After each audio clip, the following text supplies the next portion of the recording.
2-story. The church. Well, even to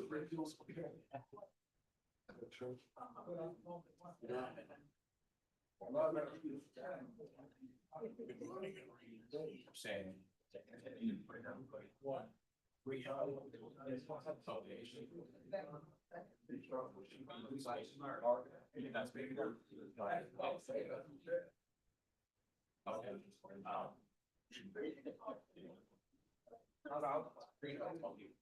they probably said where is right on my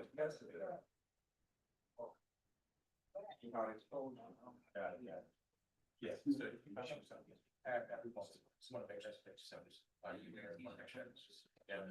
so keep them together so it shows you.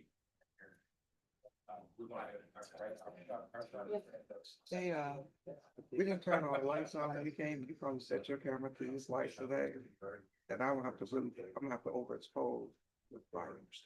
And then you yesterday, the lights are right. I got mine set to 640. Which still might work. It's, yeah. Cows, we don't have all the lights. Like, you know, Oh, let me go look. Ask Letitia. just a little bit more. Yeah.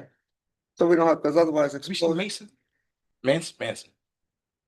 He might be in the back. He was back there when I came back. He's not back. Isn't that back there?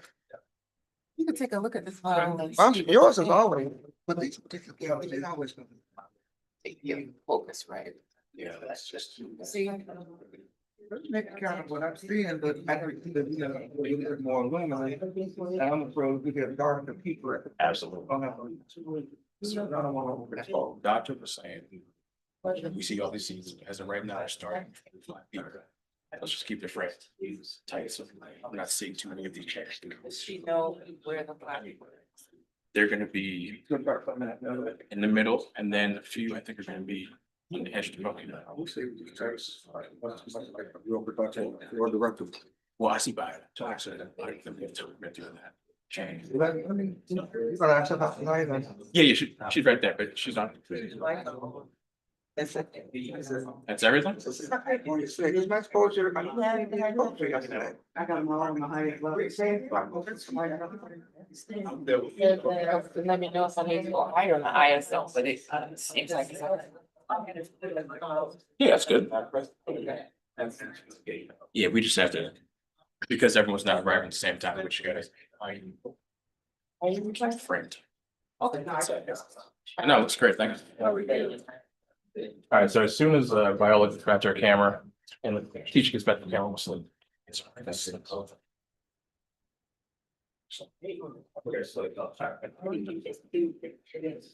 Absolutely.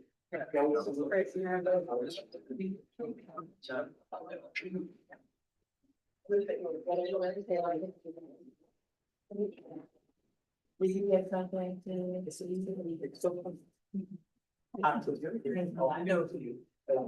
What else? Just said it. Keep on going.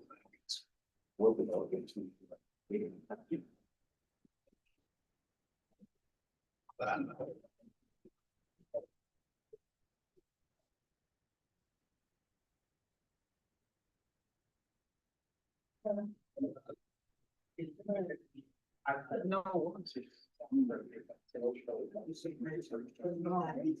On crutches.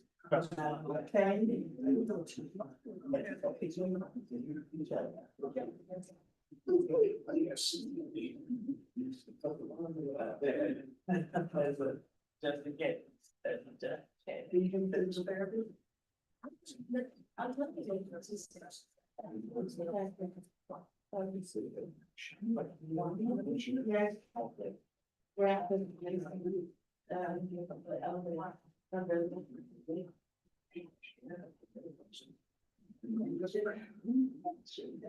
That is the catastrophe. You need that. Yeah, but that's the.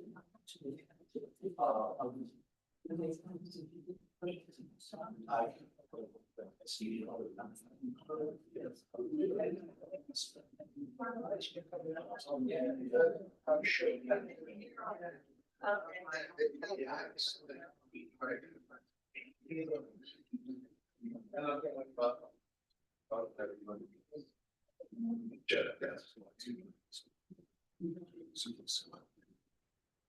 morning. Morning.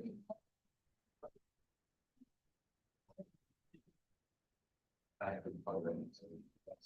You go check the camera. So, Sneakers. Let's find out. See. Let's see. oh, you want me? Yeah.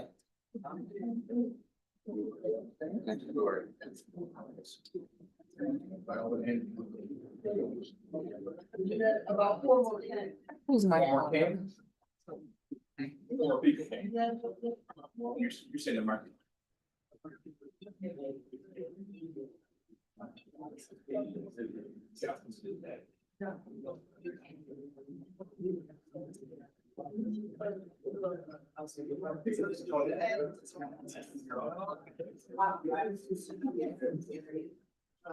They were sorry for this.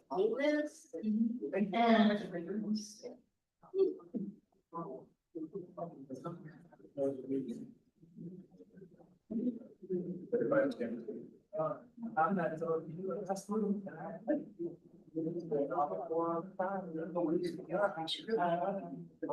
Yeah.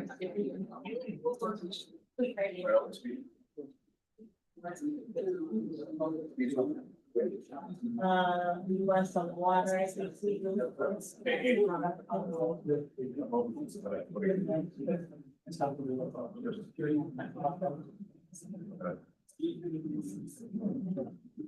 Yeah, right. No, yeah.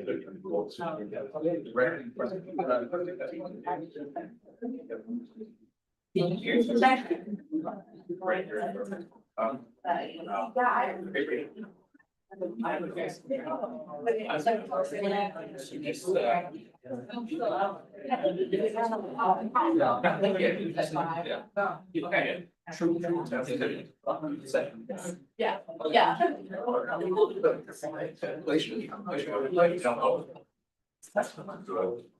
Okay, Fisher, you see, and.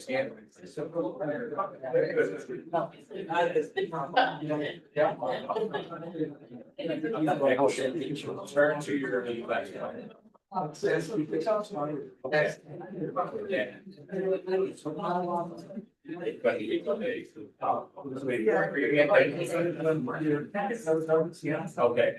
Oh, look at me. I've been in problem, wait.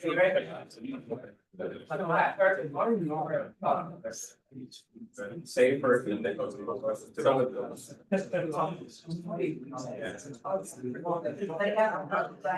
Truth telling session one.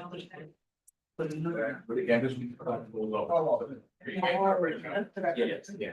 Wait, we have a problem. Truth telling session one. We have a problem. So, we have a problem.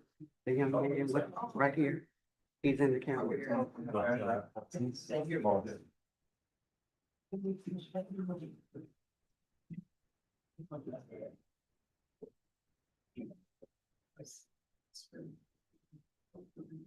Yeah. Give me some. We can't have a shut down.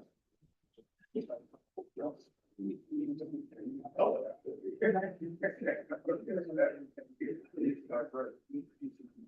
Yeah, I think. Yeah, I know. No. Listen to me. No, you don't have to get out. You gotta come down. Oh, you don't have to get out. And then.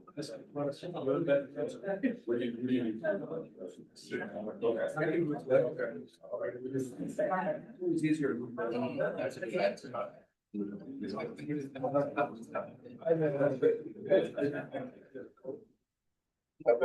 Okay, Andrew.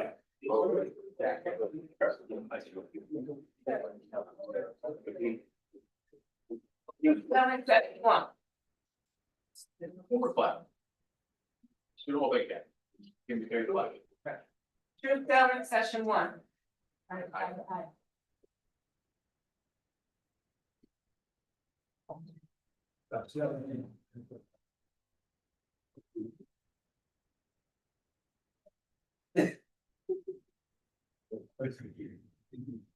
It's an eternal pain. I'm so sorry. And,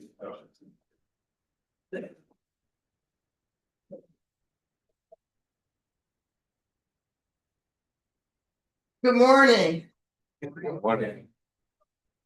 We stand here with a vision for a beloved community yet becoming. And we are so honored to welcome all who are here in person and those who are here virtually. I am Reverend Dr. Ivor Carruthers, and I'm privileged to serve as the Executive Director of the Center for Reparatory Justice, Transformation, and Remediation at McCormick Theological Seminary.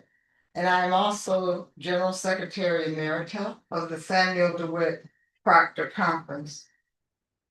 This is a call, the gathering of the spirit of we the people, the spirit of justice for all, and most importantly, the spirit of we will not be silent. Most especially, we gather in the many names of the sacred, the divine, the holy, and all that is good, just, and righteous. I would like for us to begin with a moment of centering and prayer, and I invite Reverend Dr. Waltrina Middleton to lead us. She serves as the Executive Director of the Community Renewal Society and a graduate of Chicago Theological Seminary, one of our consortium schools. Yes.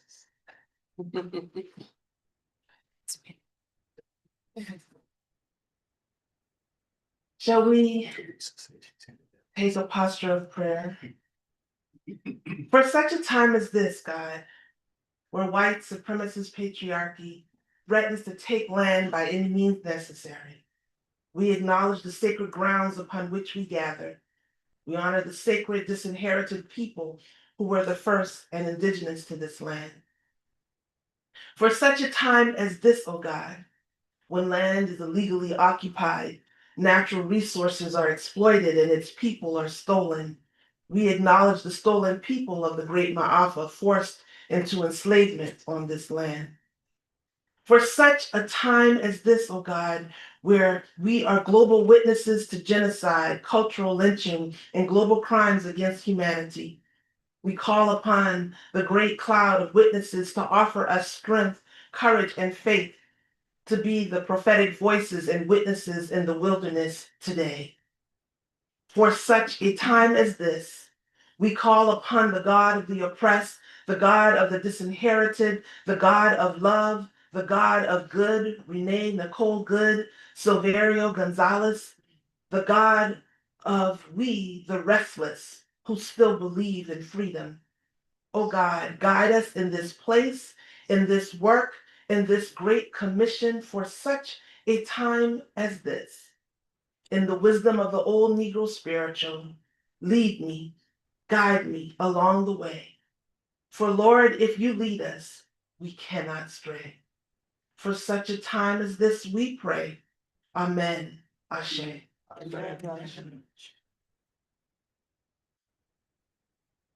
Thank you, Waltrina. Your prayer, as always, inspires us, it grounds us, it keeps us focused on that which is unseen, for we know that we serve a God that's omnipresent and most powerful. So we are here to stay the course, and we are so pleased that, as it turned out, 3 seminaries are in this space. That was not the original plan, but we plan God last and something else happens. But we do want to give great gratitude for of the ways in which the three institutions, Catholic Theological Union, McCormick Theological Seminary, and Lutheran Theological Seminary, have come together in this dynamic, challenging time for seminary education and figured out a way to configure and reconfigure space and intent and relationships in such a way that we have walked into this space and it feels like we're at home. And with that, I would like to invite Father Enzo Del Bracco here to give us a special welcome. President of Catholic Theological Union. Thank you, Emma.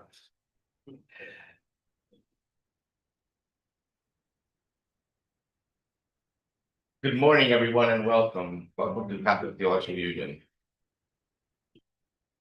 Thank you, Dr. Iva. This is not just a space that we share together in this moment, but I think this is, I would say, a sacred moment that we're all sharing together. As we enter research for truth, it is a sacred space. It's where you take off your sandals and you walk in humility and accept what is about to be revealed. And not always, we know that in God's revelations, they're not always fun. It's about accepting the revelation that is being made through each one of our brothers and sisters. Welcome to CTU. This graduate school of theology is rooted in the city of Chicago, and we believe, and we always believed here since 1967, that theology must be lived, public, and responsive to the realities of sharing people's lives. Faith does not exist apart from the world. It engages the world with honesty, compassion, and courage. Our commitment to justice, reconciliation, and the dignity of every human person is not an option. Our tradition calls us to listen to voices that have been marginalized, to confront systems that cause harm, and to seek transformation rooted in truth. And so therefore, hosting today this commission reflects that commitment and our belief that truth-telling is sacred work. In a recent address to the diplomatic corps of the Holy See, our Chicagoan alumni, the Pope, Leo XIV, reminded the world that truth and language are inseparable, that our words must remain tethered to reality and to charity, and that clear, honest language is essential for authentic dialogue and peace.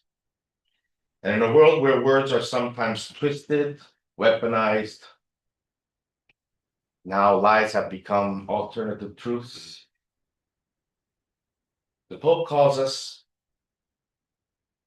and reminds us, probably why we're gathered here, to tell the truth about harm, to restore meaning to our words, and to honor the dignity of every person. What happens in Chicago matters everywhere. Because what affects one single person affects everyone. The commitment to transcribing and videotaping these hearings and to sharing them beyond this room affirms that these stories matter. They matter to our communities, to the nation, and to the moral conscience of our public life. Therefore, I want to express deep gratitude to the Center for Reparatory Justice, Transformation and Remediation at McCormick Theological Seminary, and the Samuel DeWitt Proctor Conference for convening this work. As institutions and leaders rooted in faith, we share responsibility to bear witness, to pursue repair, and to accompany communities toward justice and healing. Thank you to the organizers, to the commissioners, to the witnesses, and all who are participating. May these 2 days be marked by courage, care, and truth. And may this work help move us closer to the just and democratic future to which we're called. Welcome to the Catholic Theological Union, and welcome to this vital work. May God bless you all. Thank you.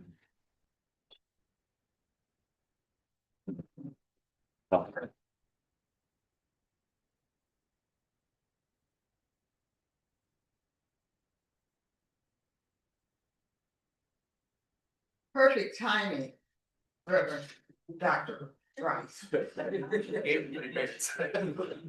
We're also in the home of McCormick Theological Seminary, and President, the Reverend Dr. Maisha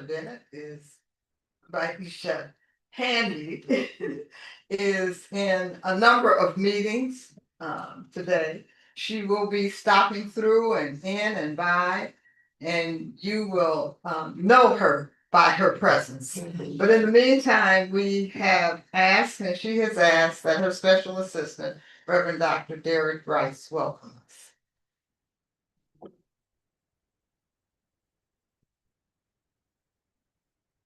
Good morning, everyone. Good morning. On behalf of the Reverend Dr. Maisha Handy, President of McCormick Theological Seminary, we greet you in the name of the one who orders our steps. On behalf of her and the Center for Reparatory Justice under the leadership of Dr. Ivor Carruthers, we stand in this moment in the real sense, weeping at the blurred lines that we see in our country today and in Chicago. The military force reaches into the neighborhoods that we live in, and raids like Operation Midway Blitz turn our schools and routes into homes that feel more like battlefields. We're forced to ask the question, who's being protected and who's really being policed? As a seminary committed to the liberation of the oppressed, we stand on the prophetic indictment of Isaiah. Woe unto them that make unrighteous decrees, to turn aside the needy from judgment when power is asserted, the shadow of the military presence rather than the consent of the government. The sacred covenant between public authority and the people is canceled. To the representatives of our city and our state and the city, to the people who are doing the work on the ground, we recognize that Chicago is not a war zone, and our neighborhoods are not combatants. Justice demands that we refuse to surrender our humanity to the rule of force. We press toward today in the power of the Spirit, seeking that the city where justice flows like waters and righteousness, a never failing stream.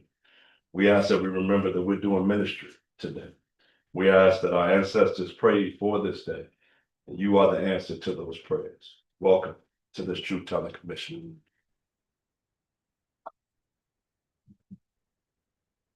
And now, Reverend Damian Dirk, the General Secretary of the Samuel DeWitt Proctor Conference. And that sounds real good. Come on, Reverend. Good morning. Good morning. We gather this morning, obviously, with the fresh residue of the King holiday still in the air. And of course, Dr. King's 17-year-old granddaughter, Yolanda Renee King, said that she appreciates the commemorations and appreciates the celebrations that are in honor of her grandfather. But what she also said was that she is committed to, along with being in community with those who are committed to fighting for what he stood for and standing by those who continue to find themselves navigating regimes of oppression, dehumanization, and marginalization. So she says, while raids are wonderful, she said her, as well as those in her age demographic, are committed to continue to pursue justice, to love mercy, and to walk humbly with God. And of course, as we gather in this unique city, as she stated, she knew her grandfather as a truth teller, a prophet, as well as a justice seeker. We gather in a city that is known for producing truth tellers, justice seekers, and prophets. We gather in the city of Chicago that reminds us of the transformative and truth-telling work of Ida B. Wells Barnett, one who was willing to put her life on the line to highlight America's toxic political engagement in lynching Black bodies. We gather in the city where Chairman Fred Hampton was murdered and slain, as this year marks the 60th commemoration of the Black Panther Party for self-defense. And then, of course, we gather in this city of truth-telling, prophetic utterance, and justice seekers, the home of Reverend Dr. Jeremiah A. Wright. one who has been and continues to be a truth teller, offering a counter narrative in the midst of narratives that seek to other folks, that seek to marginalize folks, and that seek to minimize the agency and human dignity of so many. So, of course, as been said, this is a work of ministry, and we look forward to that which God will share in this time, and we look forward to the ways in which the Proctor Conference will continue to share these testimonies, share these reflections, as hopefully this truth that will be shared here today will continue to serve as a light and a lamp for paths of liberation and transformation. Thank you so much for being here.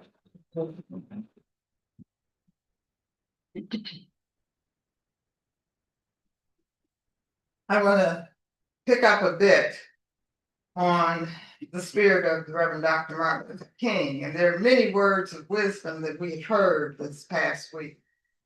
Words and his acts of courage embedded in those of us who are the generation who remember. We have an obligation to model that remembrance, to make sure that our children's children know the story.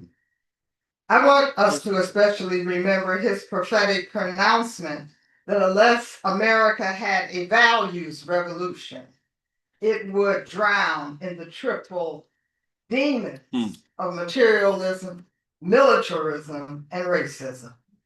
The center at McCormick Theological Seminary and the center here, as well as the mission of the Proctor Conference, is fully committed to be a leader facilitator and a part of this values revolution. We are all living the experiences of state-sponsored and rapid erosion of democratic values and practices. On the cusp of a 250th year commemoration of the nation's founding, rather than seeing efforts at a more perfect union based upon principles of justice and equality, a welcoming spirit to immigrants, parenthetically, Jesus was an immigrant, and those fleeing oppressive regimes, we see just the opposite, including federal militarization of our community streets, the banning of our diverse histories, and efforts to inscribe, incarnate, and normalize a hierarchy of human value birthed in a white, male, hegemonic, and white religious nationalism, clothed under a banner of Christianity. Project 2025, the less known Project Esther, plans unapologetically to detail and implement this agenda. Much damage has already been done, and not just by one person, let us ever be mindful of that, but teams of persons who are committed to an America tail spinning in King's racism, classism, and militarism. It was in October when we saw the ominous signs of a gradual military takeover of our communities that the imperative for a truth-telling commission was something that we could do to answer the question of what next. It became clearer and clearer that Chicago was ground zero for the experiment and really a test of federal normalization of militarization of American communities. The demonization, the ostracism, the divisive politics, and the language of white national takeback under this banner of Christianity and Make America Great Again evidenced all the signs of authoritarianism, race-based ethnic cleansing, and removal of targeted populations by any means necessary. The terror has spread from coast to coast, and the inevitable killing of a white American woman in Minneapolis has awakened a sleeping giant. The spread of this diabolical threat to a vision for democracy is happening in large cities and small ones, wherever those labeled as undesirables are living in community. To attest to the assault and the counter resistance in Illinois, the Illinois Attorney General's office has already filed 51 lawsuits. in such a short time. 51 lawsuits. We'll hear more about this, I'm sure, today, because he will be joining us. The bullying, the threats, the irrational moves of power is also happening with a profound rippling impact on the geopolitics, the health, and the economies of the global community. From Chicago to Minneapolis to Portland to Greenland to UN and NATO. So those of us who have long been on the receiving end of this kind of injustice hope and pray that this is not a mere moment of shock, but rather not being a moment of shock to an uncomfortable situation that is being normalized. We hope and pray that this is a watershed moment that bears the marks of a transformative movement, a movement of God's hand for such a time as this. I do believe that to be so, we have to be still enough to be able to read the signs. And I can attest that as this planning evolved over the past few months, God showed up only as God can do in unexpected ways. 2 nights ago, many of you probably saw Rachel Maddow told the story of Ruby Sales, civil rights icon whose life was spared by a white Episcopal seminarian who took the bullet for her in Lowndes County, Alabama. It was a watershed moment 60 plus years ago, and if you look at our sponsor list, you will see her name and organization because I have been talking to Ruby practically every other day as we move through this process. She is a sponsor of our gathering here. But God, we sit in a Catholic seminary, housing 2 other seminaries, and just a few days ago, profound statements of calls of action and witness and breaking of the silence were given by bishops of both Catholic and Episcopal churches, saying we must assume the moral positioning against tyranny, amplify our voices, and be ready for martyrdom. Be ready for martyrdom. Cardinal Kupich called it bringing our moral authority to witness. And that is why we are here today. God has called us to be here to demonstrate our moral outreach, our outrage, and to make our faithful demands as people who believe in the humanity and dignity of all people. As our planning took shape, we decided to name this commission the HART Commission, H-A-R-T, Human Rights, Anti-Authoritarianism, Reparatory and Restorative Truth-Telling Commission. HART, yes. But also HART, H-E-A-R-T, because America is on life support, being propped up by the sheer power of demonic and despotic leadership who values lying, self-indulgence, and bullying as the roadmap to a prosperous and peaceful America. So if we're going to get out of this profound crisis and watershed moment, we in this room know that America needs a heart transplant, a winning revolution of values built on justice and righteousness. We are indeed at a crossroads. So I'm privileged to call this HART hearing in order in Chicago, because in the words of South Africa's presider over the Truth and Reconciliation Commission, Bishop Desmond Tutu, if you are neutral in situations of injustice, you have chosen the side of the oppressor. And we call this HART hearing in order in the words of our beloved ancestor and activist Ida B. Wells, who proclaimed, the way to right wrongs is to turn the light of truth upon them. We have curated and created this sacred space for the hearing and the listening, the testimony and the witnessing, the lament and the hope. Our chapel is next door, awaiting any who are led to moments of solitude and further discernment. Now that we have established we are here for a movement willing to name, confront the demon within, a movement that requires resistance, repair, reparations, and restitution and reconstitution in the name of all that is holy. Let me turn to the format of this witnessing. Over a 2-day period, those who testify will be asked to read or share for up to 10 minutes and then engage in an open 20-minute Q&A with esteemed commissioners. Because of time constraints during the hearings, testifiers have also been encouraged to share more of their narrative in writing, and those submitted documents will also be provided for the record. Our commissioners represent a diverse background and expertise, all concerned about what is happening in this nation. Every effort has been made to garner a diverse group of testifiers, but we must make a note of the extent to which intimidation and fear has impacted a people's willingness to share their stories in public. And we have to appreciate that regardless of our agenda. The desire is there, but the emotional and financial capacity is wanting. The knowing you might be putting your friends, your loved ones, entire families in harm's way if you dare to say a word.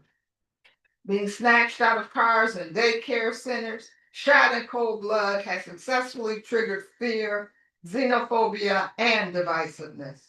For our leaders and public servants, being on 24-hour call also limits their capacity to sometimes be present. So we can't be judgmental of others. We know not what they are doing on behalf of all of us. Therefore, know that the disclaimer, the program is subject to change because of the various nature of the struggle. We're also joined by a group of those we call observers and justice advocates and activists who will help us amplify the message.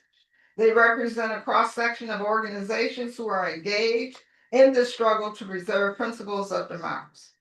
All proceedings are being recorded and will be transcribed. Our editorial team will be led by Dr. Michael Bennett, economist, sociologist, and community economic development expert, Professor Emeritus DePaul University. The commission will issue its findings, it will synthesize them as a public policy report, and they will translate those recommendations into educational materials and programs for broad civic engagement and education.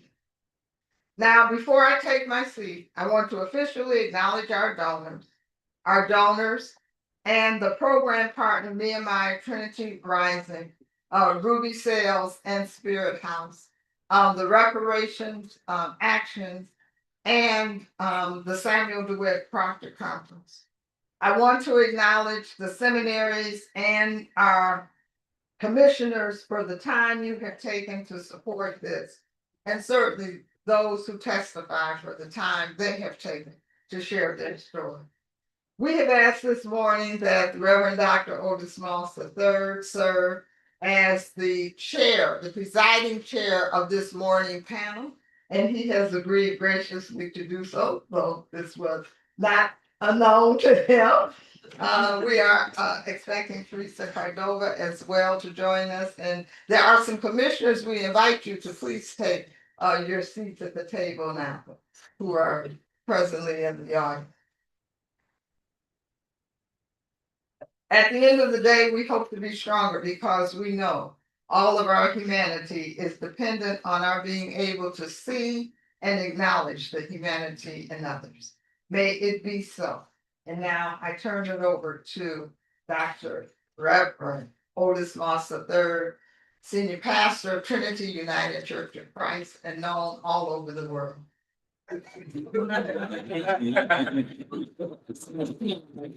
Thank you, Dr. We're grateful that all of you are gathered here and those who are watching online, and for those who will be looking at this recording of this presentation.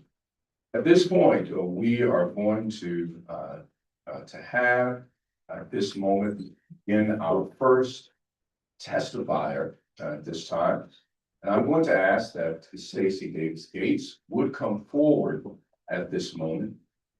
as she is the president of the Chicago Teachers Union and will be sharing about the impact on labor and the impact upon children as a result of what we are witnessing nationally.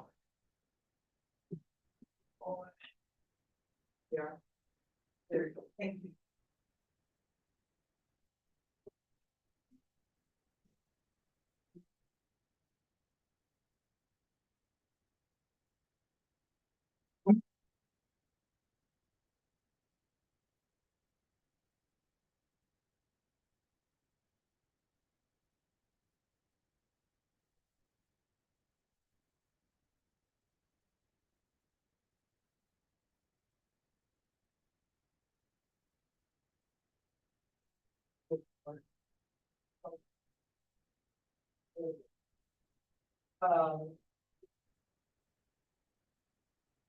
Very much things I'm trying to respect your time, so I'm on my phone, so I can see the questions.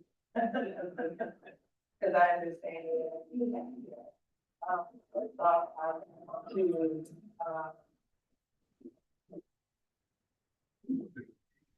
Figure this out. Thanks.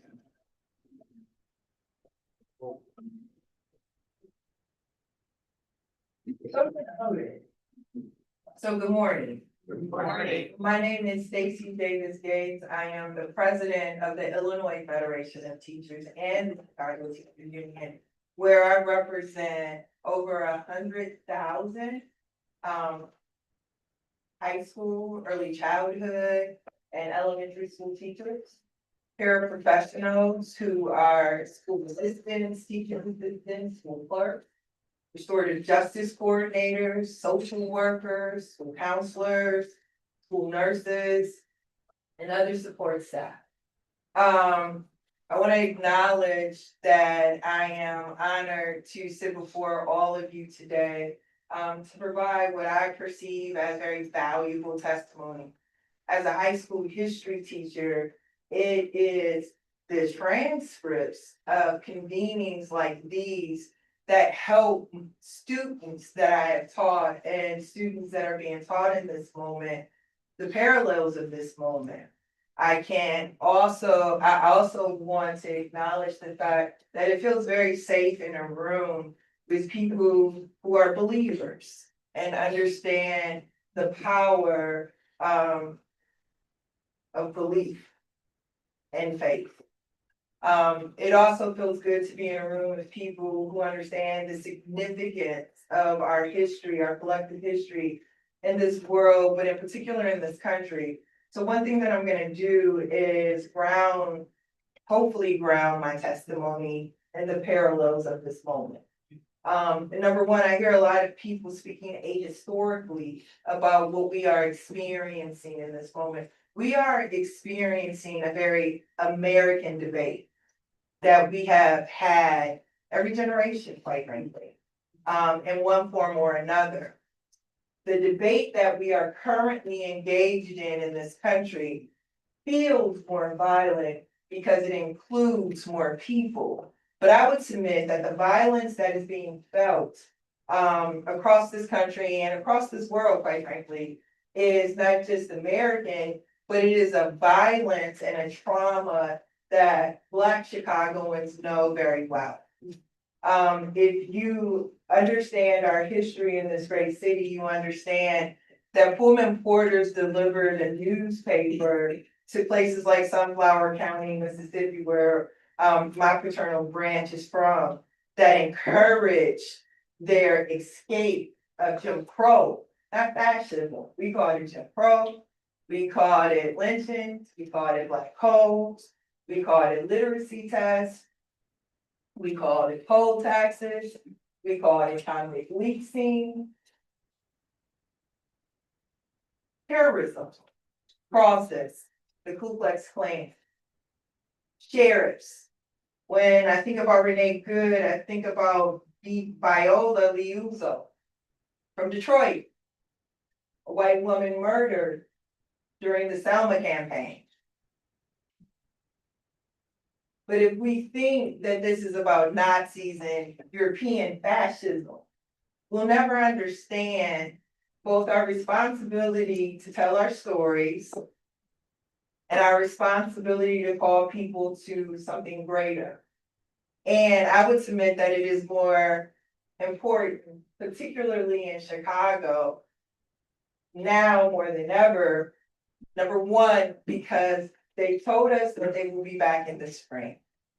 Number two, Black people have been invisibilized in the retelling of this terrorism in ways that are demobilizing, especially for an organizer like myself. When you get into fights, you have to bring all of your people. So I would submit that the work that you're doing here today is not just landmark, but it is critical in the survival of this democracy and in the protection of our young people and the workers in this city as well. So thank you. Thank you very much for convening this.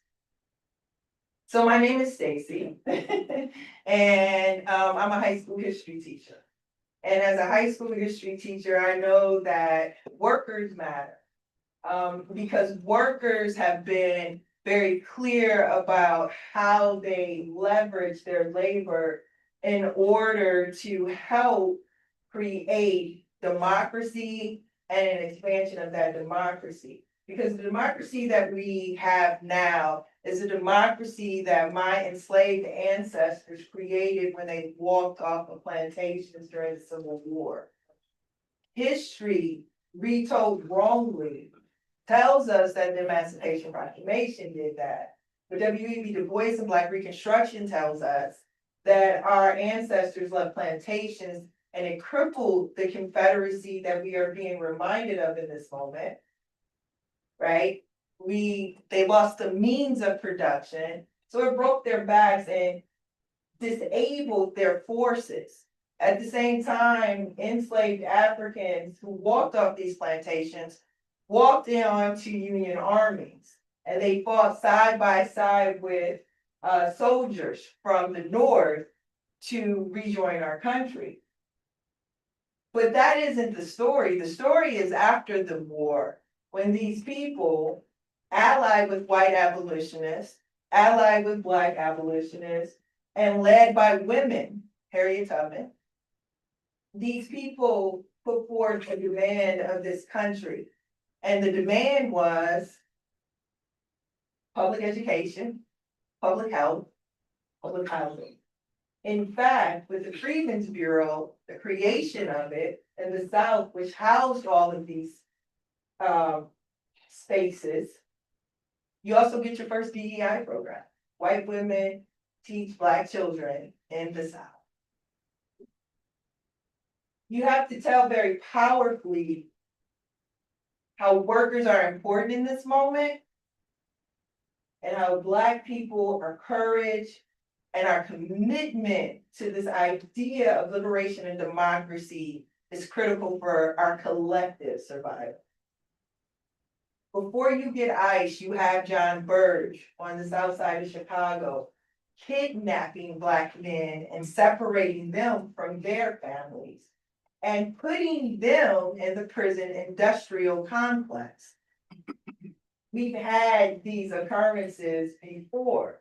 So in order to mobilize, it is incumbent upon all of us to tell the truth transparently and specifically about our American history. Ignoring that demobilizes and marginalizes our ability to see ourselves through this moment. And I know that it is critical we do that because of the impact being felt in our school communities.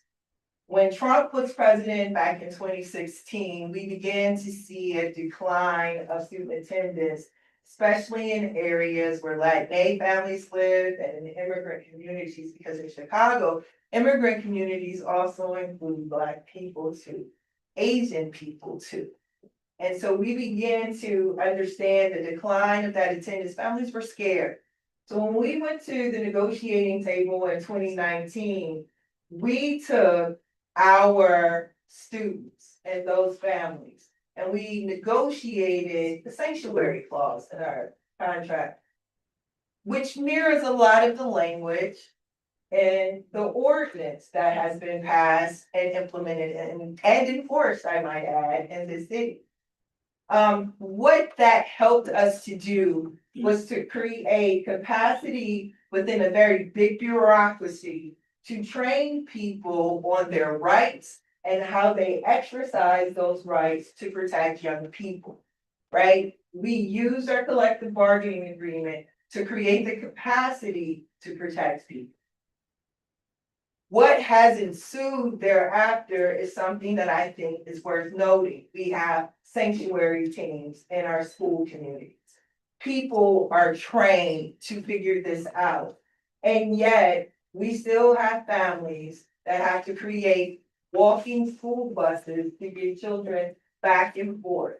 We have mutual aid societies that are forming to make sure the groceries are delivered, that homework is picked up. Because even with the walking school bus, I have members everywhere, from East Aurora to Franklin Park to the Pilsen community who are afraid to leave their homes.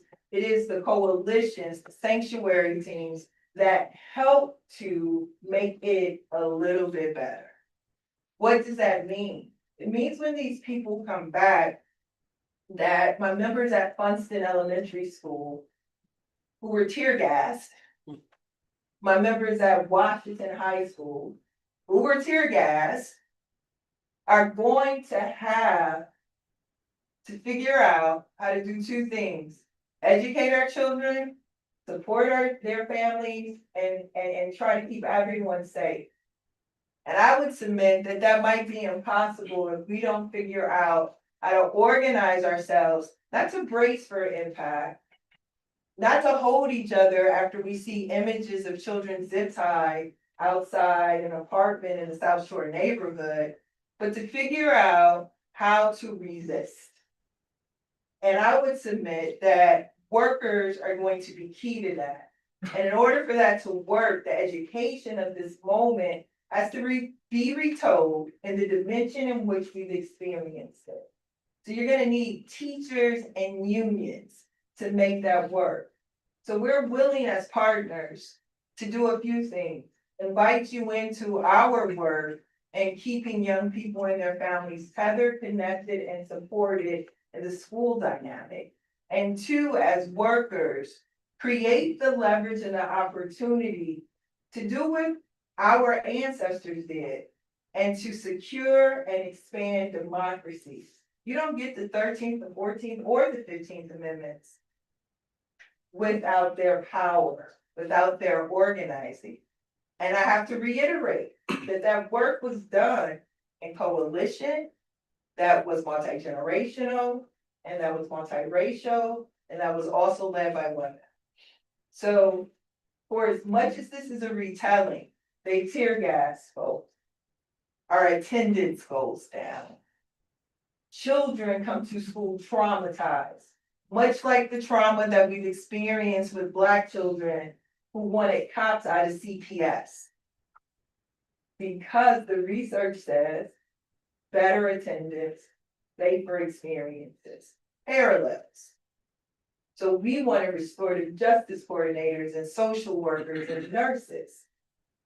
Same thing we're gonna want for our students who are experiencing this moment as well, but bigger, because all of our families need that. These children leave their homes and they go back to communities and they go back to neighborhoods.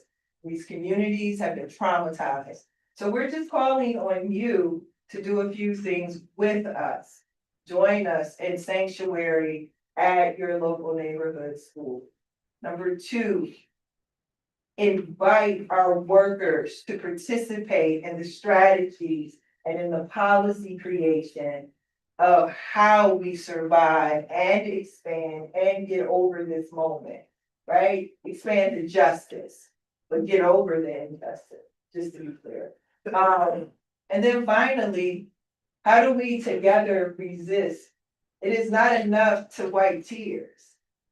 That is not our function. I became a teacher to prevent on the front end the injustice. I didn't become a teacher to walk them to the counselor's office after the injustice.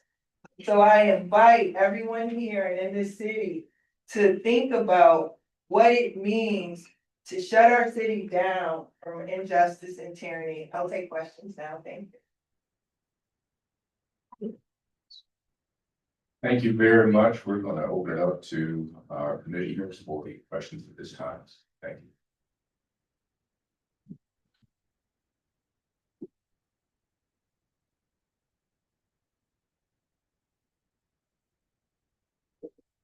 Okay, I want to say first of all, thank you so much, for taking the time and the attention and also for delivering, one of the most profound and necessary Black History Month lessons in advance for February. So I look forward to sharing it with some of, my apprentices, high school students who also need to hear that history. Just a quick question, Dr. Vicky Casanova Willis. I am really honored to be a part of this convening, having participated as both a jurist for some international tribunals. My work is in the human rights, international, but local human rights arena. And my question is, also as one of the authors of the Verge torture curriculum, I guess. My question is, how can communities, organizations, individuals be helpful in advancing the things that you are so clearly outlining that need to happen both now and next? Specifically thinking through how to put things in a human rights context.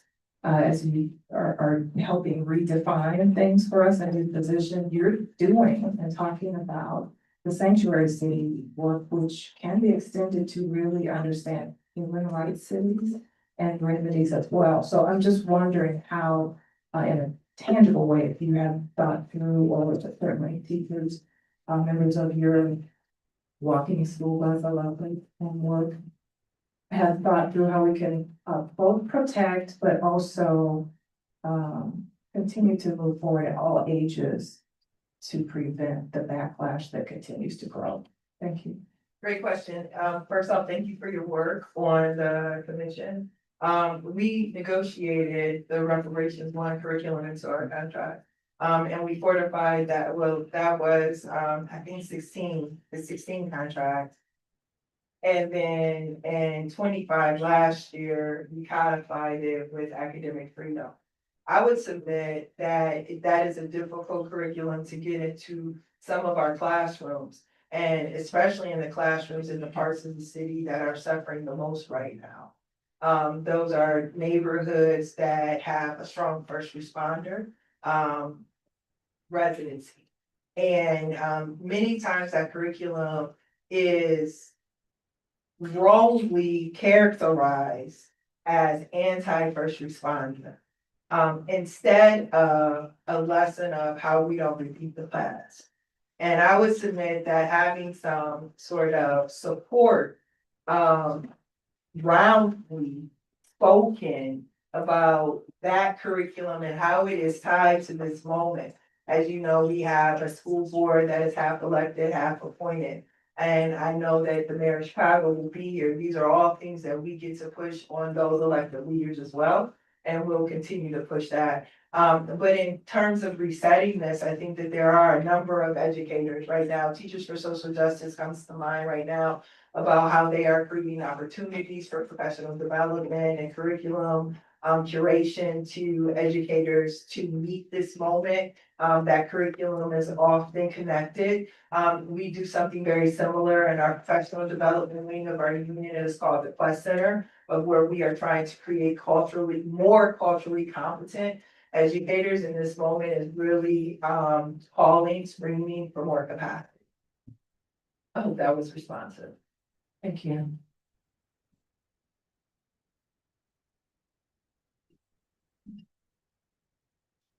I think this is the most powerful historical analysis we've heard from an educator. And I think that is important. My question is, how do we take what you have just shared very briefly and replicate it throughout the city and throughout the state? Because I think many of the parents, faith leaders, don't know what you know. And as I was thinking about the Children's March in Alabama, it's almost time to recreate something like this. So what do you think?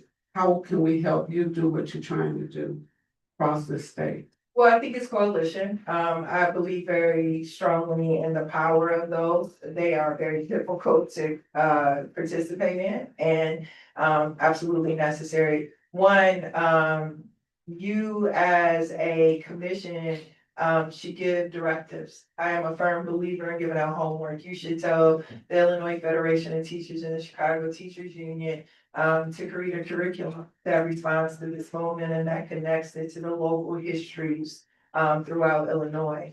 And you should expect us to do it. You should tell the Chicago Public Schools that you want to see how their curriculum and their standards are aligned to help people meet this moment as well. And you should invite them to be challenged in that. We would support both things. I think number two, you said, oh, gosh, I was trying to short it down. So that's what I think you can do there. I think again, going back to the reparations one curriculum, that also should be underscored and highlighted, especially in Chicago, especially to deal with this idea that this isn't quote our fight. If you are more melanated. So I think that matters in this moment as well. Is that responsible, Dr. Wilson? Yes, ma'am. Okay. And just piggybacking off of Dr. Wilson's question, I wanted to inquire about the best practices that you have shared with other cities and communities outside of Chicago. And if there are other communities outside of Chicago that you gleaned from to help to build your models, best practice. And also with the threats to remove funding from sanctuary cities, are you able to share just proactively some of the approaches that you all have in place to continue this work, even at the threat of loss of funding?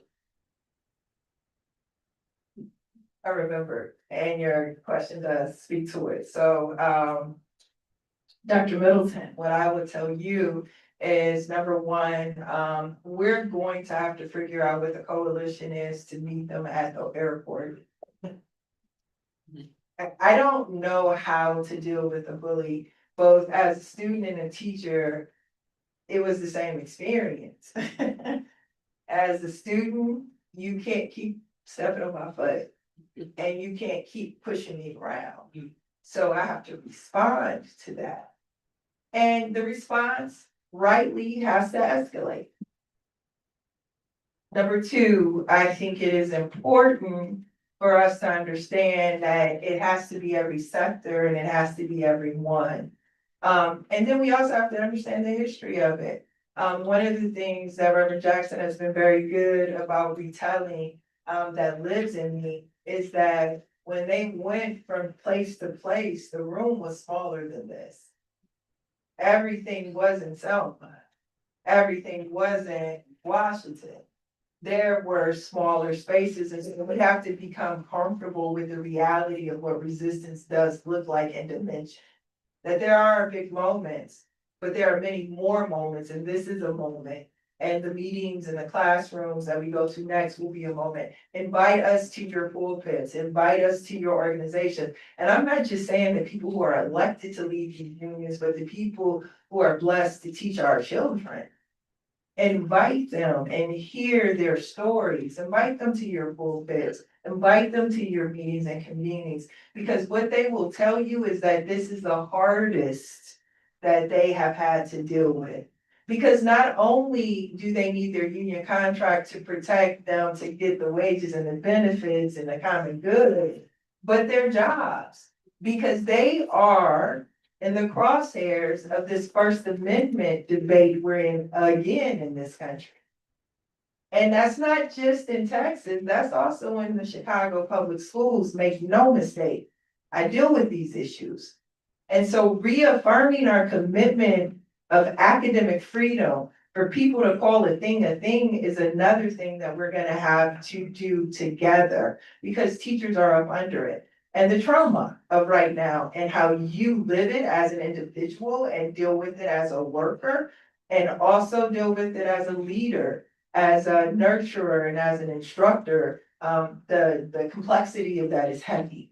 So when you see one, give them a hug and say thank you and appreciate them a little bit because it's really hard. I think also this idea of what's being extracted from us. As you all know, Chicago is a donor city to the state of Illinois. For every dollar we send back, we get about 60 some odd cent back here, right? So we subsidize the state of Illinois, much like the state of Illinois helps to subsidize the United States of America. I know we only get 63 cents on the dollar back from the feds, and even that is being marginalized. You've seen the stories, after school programs. We're suing through the A&T right now to restore that. You're also seeing the dismantling of the Department of Education. This is the richest cabinet of billionaires to ever run this country in the history of this country, right? And so they are defunding the public good in order to finance the war on Minneapolis. The same one that they are roving around the country and have promised to return to our neighborhoods. Funding is critical. And so what the ask is we're gonna have to figure out how billionaires and the city of Chicago and the state of Illinois who got a tax break from Donald Trump can put a little bit more into the pot right now as we all try to survive the moment where our after-school programs are disappearing, where healthcare is going to be marginalized, where children who are already hungry are gonna come back hungrier, and our school breakfast and lunch programs are imperiled by the whims of this administration. This is an all hands on deck moment. Just because we haven't already doesn't mean that we cannot right now. So I would say that our governor, our Speaker of the House, and our Senate President are gonna have to be unprecedented in their leadership of this moment. Everyone is gonna have to. My leadership is gonna have to be unprecedented in this moment. I'm gonna have to tell my members, what is democracy and safety and support for your young people worth? Is it worth sitting down? Is it worth standing up? Thank you so much for your testimony today. We appreciate you and the work you're doing across the state, not just the city. As we prepare for a transition, I see that President of McCormick Theological Seminary is with us, Dr. Maisha Handy. We're so grateful that you're here. If you could just give a few remarks, we just are grateful for you hosting and sponsoring the event today.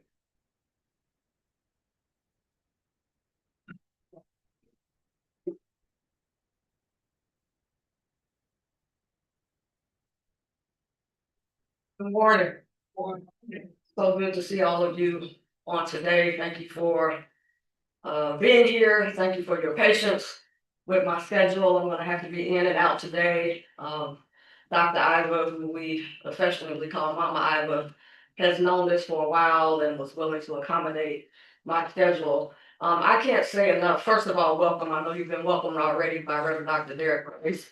But welcome to McCormick Theological Seminary. That is hosting space for this event, and the Center for Reparatory Justice, Transformation, and Mediation is one of the centers of McCormick. I can't say enough about how important it is to gather for this truth-telling commission in a time when we are almost beyond cultural erasure. In the fight against that, we are dealing with the evil onslaught not only against American citizens, but against absolutely anybody, anywhere, at any time, under any circumstances. We are dealing with the brutality of ICE agents. We have students in this building who have to fear for their lives when they walk outside of this door. And so it's so important that we take time to speak our truth. And as we often say, to tell the truth, even if we do it scared. Amen, somebody, it's a quiet room. When I was a student at Emory University, Archbishop Desmond Tutu was there as a professor, visiting professor, and I had the honor of serving as his teaching assistant in one course, and then as his teaching associate, teaching a course with him after that. And he would always remind us that the TRC in South Africa was not a cookie cutter model or methodology, and that one size does not fit all. And even as we understood that, he also emphasized the importance, though, of having folks come and testify and speak their truth, tell their truth. As we know, that was very different than the outcomes of Nuremberg. But what we do now, what you are doing now, has important implications for our future and for the day when that arc of the universe bends towards justice. So thank you for being here. Thank you for those who push the arc and make it bend towards justice. I don't want to start calling names, but Reverend Dr. Otis Moss, I know that voice. Who's talking right now? Thank you so much for being here, Father Flager. Just always a blessing to be in your presence. Reverend Brown, Reverend Dr. Jeanette Wilson, who's known me since I was knee-high to a grasshopper. Thank you all so much for being here. I'll be back. I have a meeting at 11 to 2. I'm hoping it doesn't last that long, but I most certainly will be blessed to be in your presence the next 2 days, and we are honored to have you here to tell the truth, our truth, the truth that needs to be told. Thank you.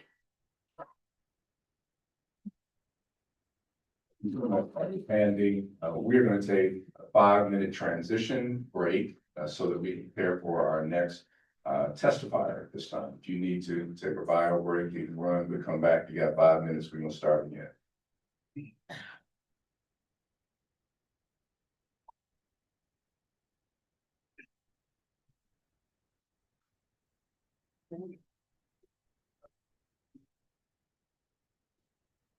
Well, we tried. I usually. Here's my after to say, come on, like I did.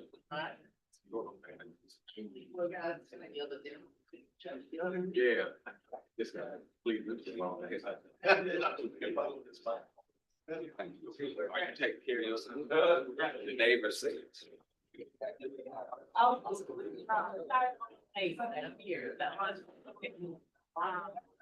Thank you.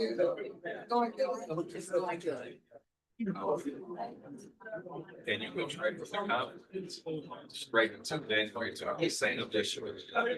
But y'all go straight out. Right?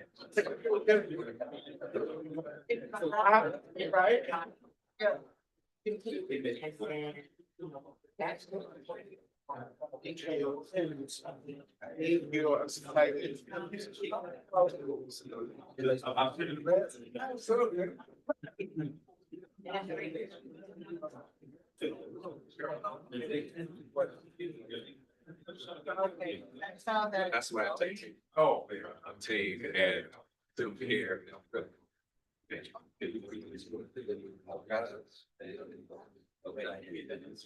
have to do. The next paper, right here. And I'm gonna take her.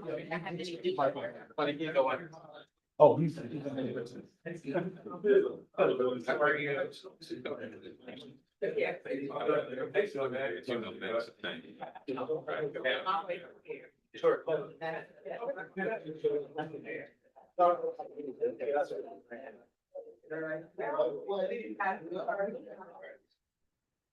That's an amazing man for you.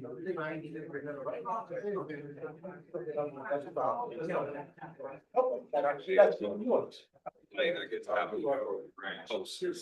Yeah. Then this goes out there all the time. I'm not sure. She can hold. I see how to live with folks.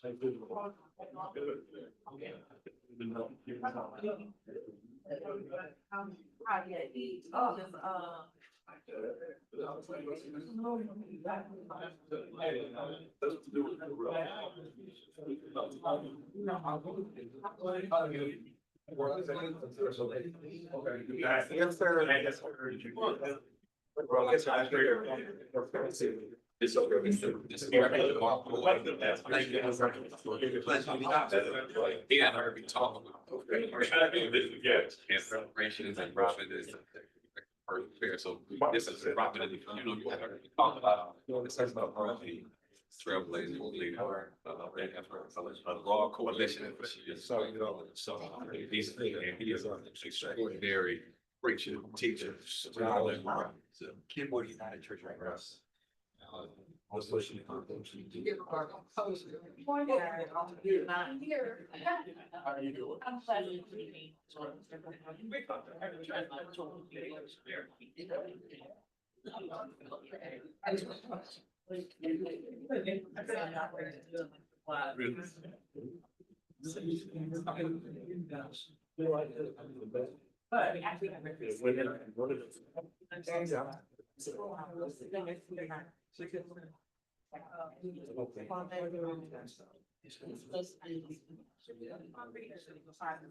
Begin in 4 minutes. 4 minutes.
So nice to meet you.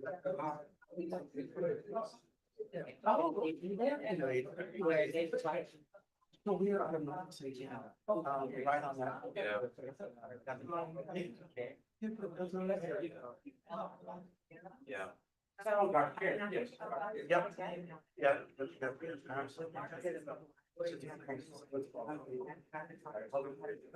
It's scary.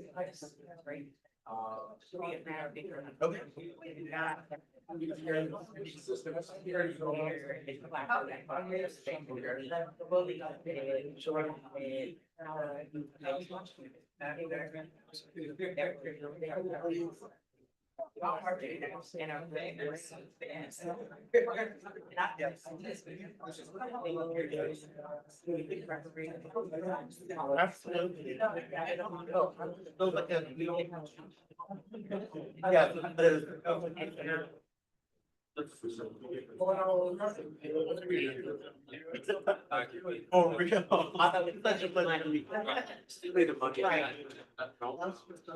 So I'm just. Let's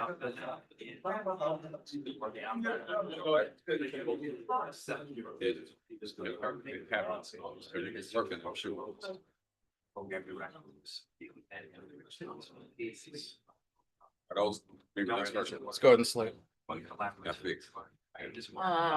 To change the shot. Yeah, he's gonna help with COVID. Should be coming in a second. Okay, so this guy. Yes. Focus on him, the other shot, all just those. It was, yeah, and you were saying, I kept educating my friend. Yeah. Okay. So I had to reframe it. I know you said don't reframe it, but I had to. Yeah, no, that's the system. Go with your, that's great, that's instinct. But you're saying on the left side, you see me on the left side. Yes, yes, extremely interested in that. So in between the chair and that tripod, you see it. Right. Okay, so I'll stay on this side. And, yeah, actually, okay. But you can just keep them the same.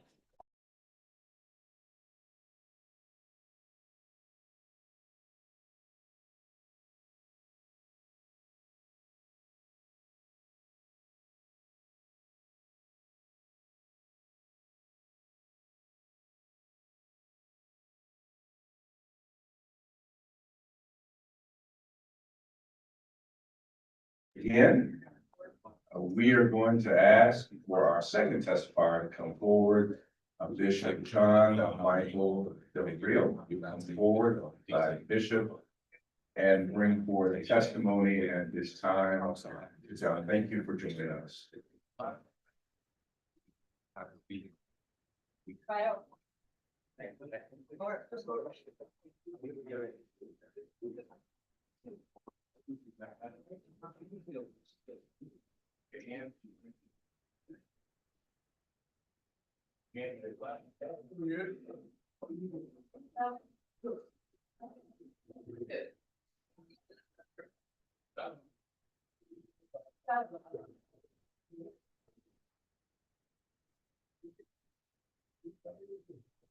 Good morning, and I find it a great privilege and honor to be before you today. And especially within this truth-telling session. I can be very truthful and frank. Had you asked me 2 years ago, I would have had different political ideology, and I would not be before you today. But I am so thankful for this panel, this commission, because now I look at each and every one of you, your work, your sermons, articles, books, as encouragement to be before you today and to be a voice for those who cannot be in the room today. I come before you not as a politician. I come before you as a pastor, a bishop, a witness, and a voice for the marginalized.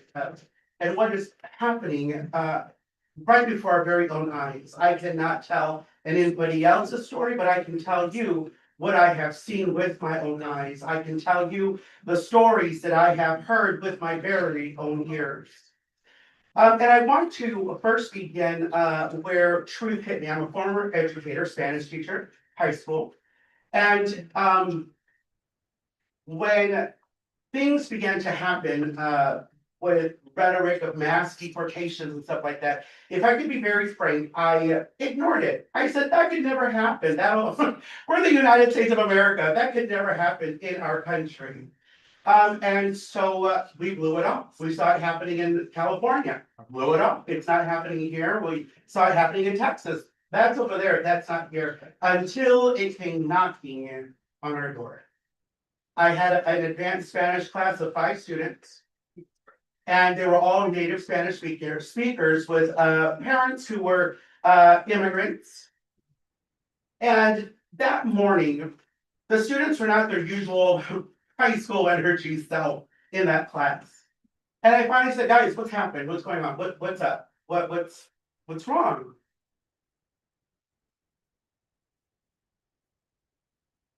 And one of the students, she raised her hand. And with her voice shaking and tears running down her face, she said, ICE is in our neighborhood. What do we do when they knock on our door? And if I could be very blunt, I did not know what to do. This is my first time in social justice. I'm brand new to this, a seminary I attend. They lit a fire of social justice in my heart, and I have been studying and I have been reading many of y'all's works. And at that moment, I had no clue what to answer because prayers and thoughts was not going to be enough. Prayers and thoughts was not going to stop ICE from knocking and pounding down their doors. Prayers and thoughts was not going to change the situation. I went to my principal, I went to my administrator. I said, I don't know what to do. I feel helpless at this moment. And so I asked if I could do a little bit more digging, and they said absolutely. And I began to call immigration lawyers, and they all told me the same thing. They said it needs an act of Congress, there needs this, there needs that before, and there's hundreds of thousands before they get and trickle down to the neighborhoods it'll never happen. And the scary part is, every time I have heard the words, it'll never happen, it has happened.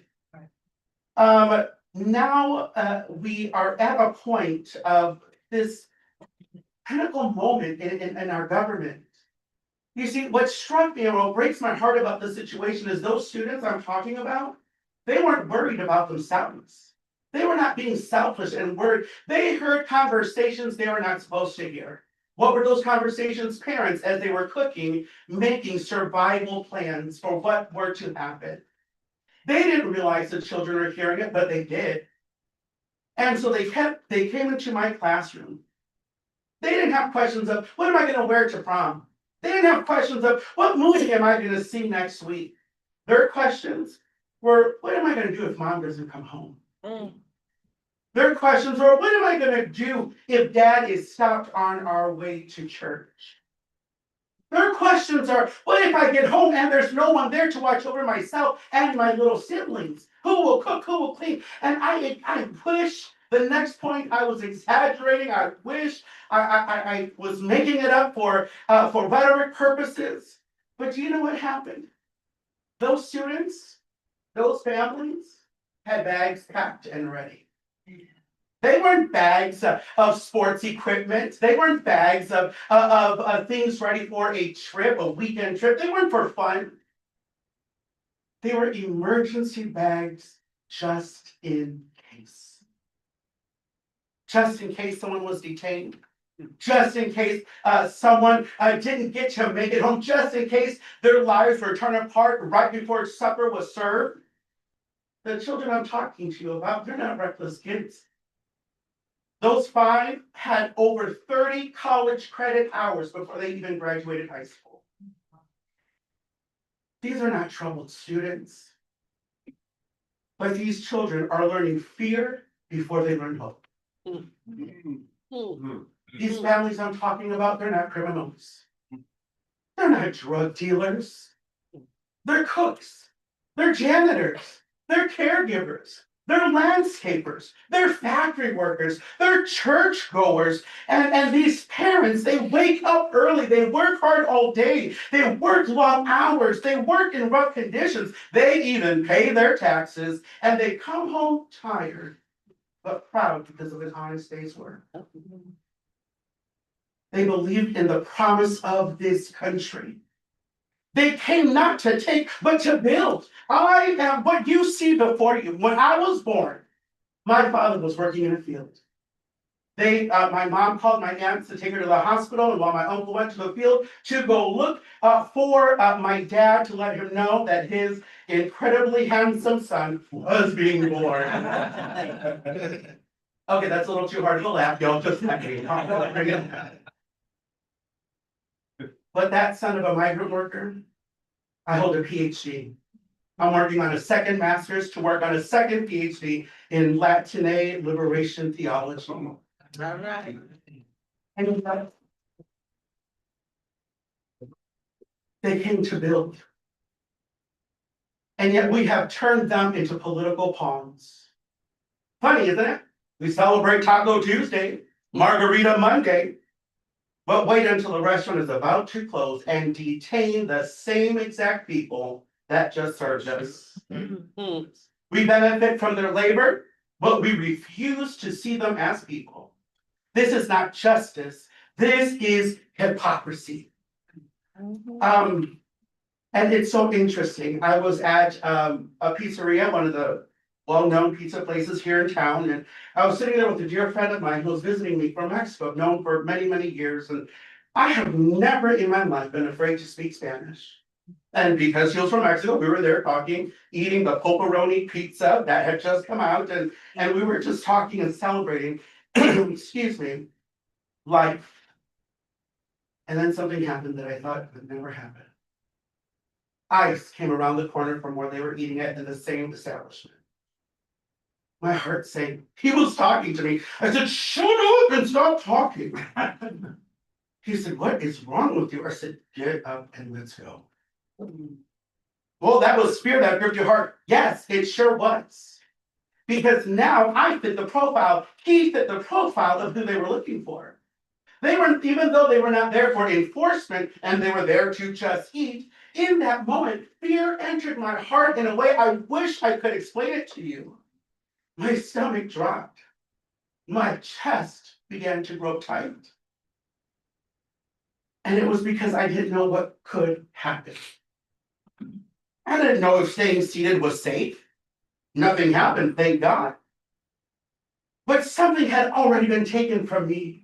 There is something that is being taken from my community. There is something that is being stolen from my community and their children. And that is hope. They are trying to steal the hope of the immigrants. They are trying to steal the peace and the joy that this country is supposed to offer. And if I, a US citizen, a bishop, a pastor, felt fear simply because of presence, what do you think our immigrant siblings feel every single day? This is the America we are living in now, where fear does not require action, it only requires proximity. Now I speak as bishop. It's interesting, we don't have many churches. We're very ecumenical and we fellowship with churches across the nation. And we have seen attendance decline. Not because people are losing their faith, maybe losing faith in the government, but not in God. Not because people have stopped believing, but simply because they're afraid to leave their homes. One of my churches, they had to go fully online. The pastor showed up and there was no one there. She said, "What is happening?" And because ICE was so strong in that neighborhood, they were scared to leave. Think about that. In our own communities, people are afraid to leave their home. When people are afraid to worship, we're no longer talking about immigration policy. We're talking about human rights, freedom of religion, freedom of assembly, freedom to exist without fear. We must stop using immigrants as political pawns, and we have to stop reducing them to just being talking points, and stop turning our immigrant families into leverage, because the cost is too high. Please hear me. The cost is too high. Families are being torn apart right in front of us. There are children that are seeing their parents detained violently right in front of their very own eyes. You're gonna talk about trauma? Communities are shrinking into silence. Fear is disciplining people more effectively than any law ever could. And now, when fear becomes normal, democracy erodes quietly. I want to end, and I'm a preacher, so that's like the first time you'll hear that, right? Something shook me to my core. I was reading accounts of families being torn apart, about government officials busting into doors in the middle of the night and kidnapping people. Children going to school and coming home to no one there.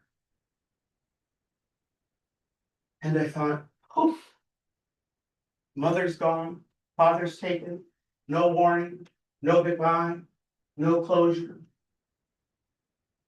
If I'm very honest with you, I thought I was reading something from a historical document, a historical narrative, something from the Holocaust. It was the United States of America 2025 headline. When language of history's greatest moral failures began to describe our present, friends, we are standing at a crossroads. This is not who we are. This is not the America who claims to be. America is supposed to be a place, Chicago, Indiana, we're supposed to be a place where families are protected, not fractured, where children are protected, where they're safe and not trying to survive, strategizing for survival, where freedom is not just a word, but it is a lived reality. Patriotism, friends, is not blind loyalty. Patriotism is moral courage. Patriotism is loving this country enough to stand up and yell and tell the truth when it is losing its way. I don't know what news you have seen, but we're losing our way. Communities. I know a family, they don't even turn the lights on at home so that people will not know that they're there. In America, in Chicago, please let that sink in. We cannot sing about liberty while families live in fear. We cannot pledge allegiance to justice while children prepare for disappearance. We cannot call ourselves free while entire communities are afraid to step outside. The question before us not only is what must stop, but what must be restored. Friends, history is watching us. Children are watching us. And one day they will ask us, as they're listening to this recording and watching it, reading about the findings, they will ask each and every one of us, what did you do when fear became policy? What did you say when families were torn apart? How did you react when America had to choose between power and compassion? Right. What did you do? Because silence is an answer. And I want to be able to say, I don't know about you, we chose humanity. We chose dignity. We chose courage. Because the greatness of America has never been in its force, it's been in its conscience. And that conscience, friends, is calling us now. Thank you for your time. Thank you.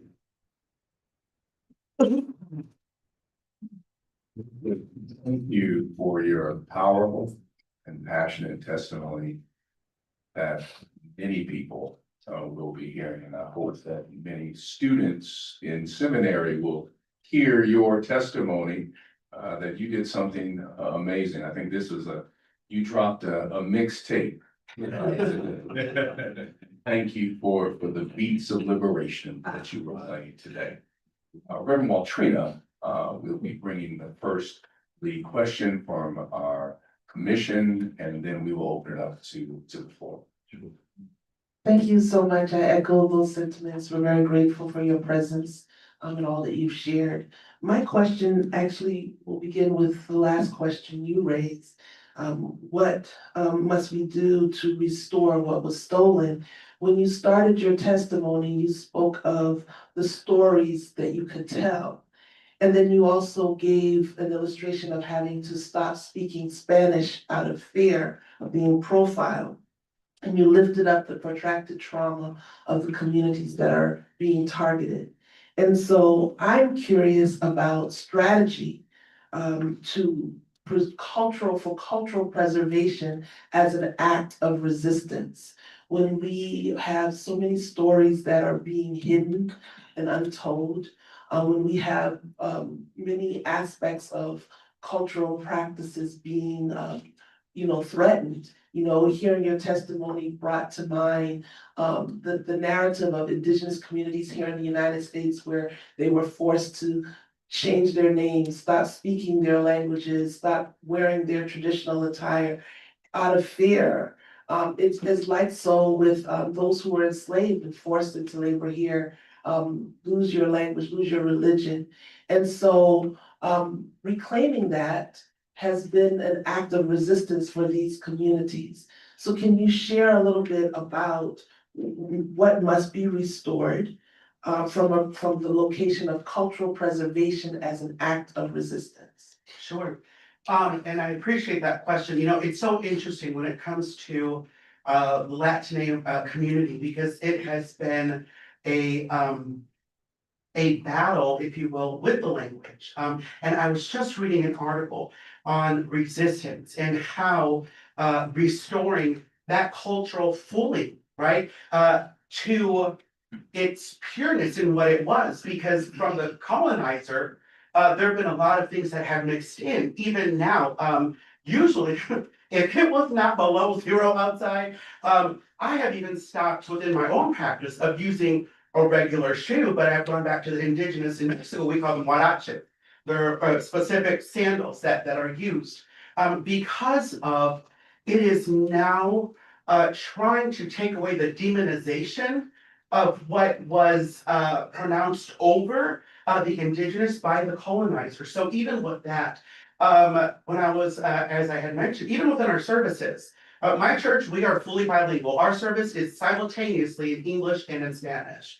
And our music director, I had noticed, had stopped doing more, had started to do more English than Spanish. And I was like, well, hey, what's going on? He's like, well, what if they show up? I was like, then we're gonna have to be Paul and Silas at midnight, because there's no way in the world we're about to let yet again the colonizer in that thought and mind pattern change even the way we worship God in our faith. So many times that has been demonized. You can't worship. That's not the way we worship. You cannot do those songs. Those are not our songs. And so, to be very honest with you, it in many ways, with strategy,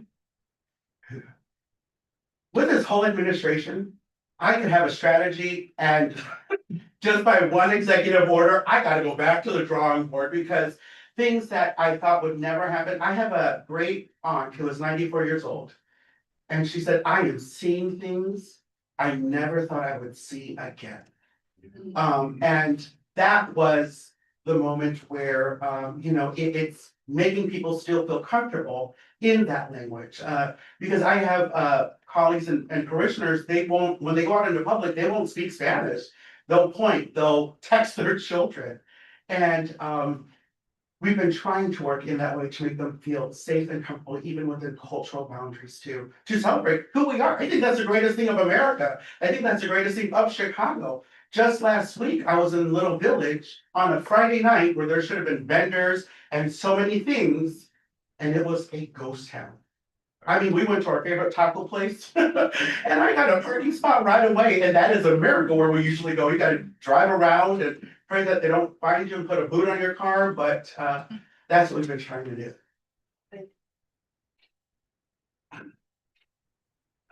Bishop, thank you so much for your words, and I'd like to try to maybe see whether or not we can connect the dots with the important and inspiring narrative that you shared. It's a different narrative from others, but there is a similarity that is just tremendous with regard to the history of our country. I think I'm on a history kick because of Stacy and what she was able to share with us over the course of just a few minutes. But I think about think about other people who have suffered as a result of our government. I think about the indigenous people and the Indian Removal Act of the 1840s. I think about our Chinese brothers and sisters in the Chinese Expulsion Act of the 1880s. I think about the Japanese Relocation Act that was at the start of World War II. And in addition to that, we have the institution of slavery. We have a government turning Haitians around in the late 1980s and 1990s and sending them back to Haiti. And of course, we have everything that's going on right now. These narratives are so critical because they're passionate, and the way that you're able to reach the average American, I think, is through stories. And I think that's why we have such great preachers around the table, because you all are storytellers more than anything else. I try to preach theology and can't get an amen, but the stories will go an awful long way. And I'm grateful that you're doing your liberation piece, because Gustavo Gutierrez and James Cone changed my life 40 years ago when I was in seminary. So my question is, with all of these different groups that have suffered at the hands of our government, there is a common link, and I think the link is color.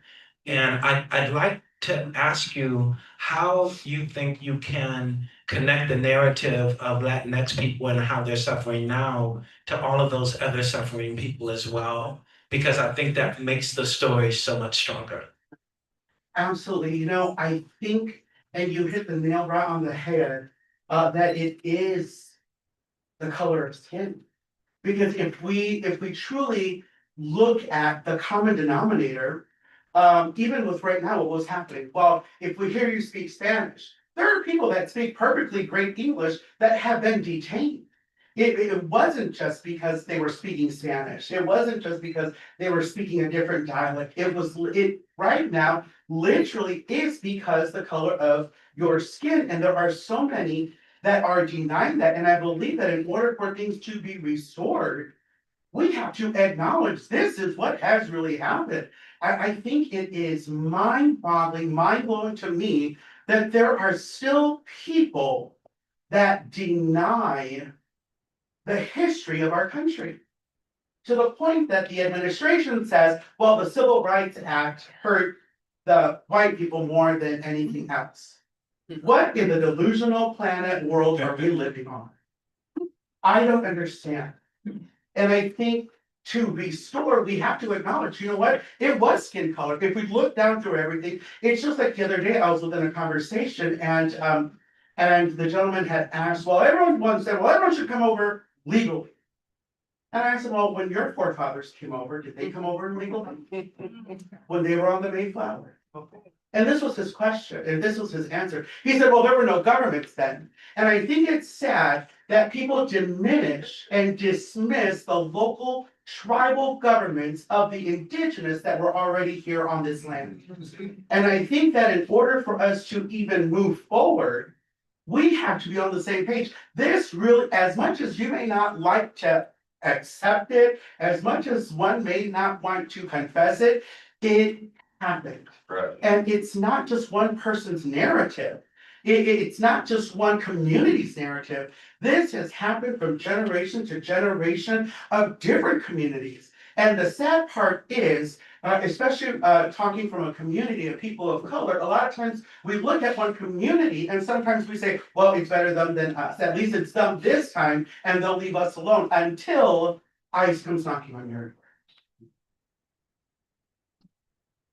Bishop, thank you. The many painful things you shared with us, and I do feel the pain for your community. It did strike me, being an immigration attorney, when you said you called many immigration attorneys and didn't get answers.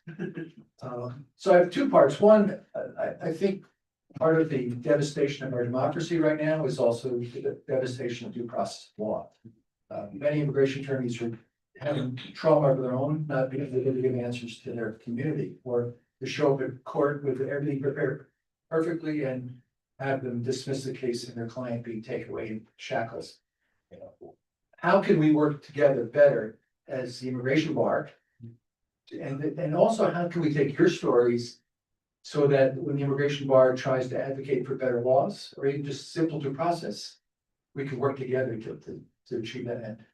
Yeah, absolutely. And I am so thankful for the attorneys that I did reach out to. I mean, they were even willing to come to the school and do seminars. They sent me an email of the cards of rights for people to have and for us to give if needed. And when I went to that, when they talked to my administration, my principal and my administrator, they assured me, they said, if ICE shows up, they're not coming into the school. We have to develop process and stuff like that. And I assured the students, and that was my goal, so that they could go to school in peace. At least some of them, okay, they may not want to be in school, but at least they would be in peace. And so I say that because I felt bad for the lawyers, because everything that they told me legally was true. It was before we began to have, for lack of a better words, a dictator that was trying to move things in his way. And so when I would call it like, hey, this never happens, you know, when they're trying to represent their people in courts and immigration courts, you know, the communication is key between the attorneys. Say, you know what, and they were, hey, you know what, this is what we've been seeing go on, and this is what's happening. Let your people know this, because it was to a point, all of them told me the same thing. If ICE shows up to the door, they do not have to open. They do not have to respond. That was before ICE was kicking in doors. Right. That was before ICE started to overstep their boundaries. And so what we're supposed to do, as where's your warrant, as they have their tasers and as they're trying to zip tie the person. And I think that to just have that open communication, this is where we're at legally. And I mean, that's where they were at. It was just the sudden switch in law, if I can say, is what has thrown everybody off, because they're like, hey, we don't even know what's happening. We're trying to figure. I think that's where the consistency is at on this side. everyone keeps saying the same thing. We're trying to figure out what is happening. Because we try to figure it out, we try to have a plan, we try to strategize, we try to go forward, and then literally we take 2 steps, boom, we're knocked down, go back. Yes, sir, so, sorry if that was. We have a question from President Dr. Manisha Handy.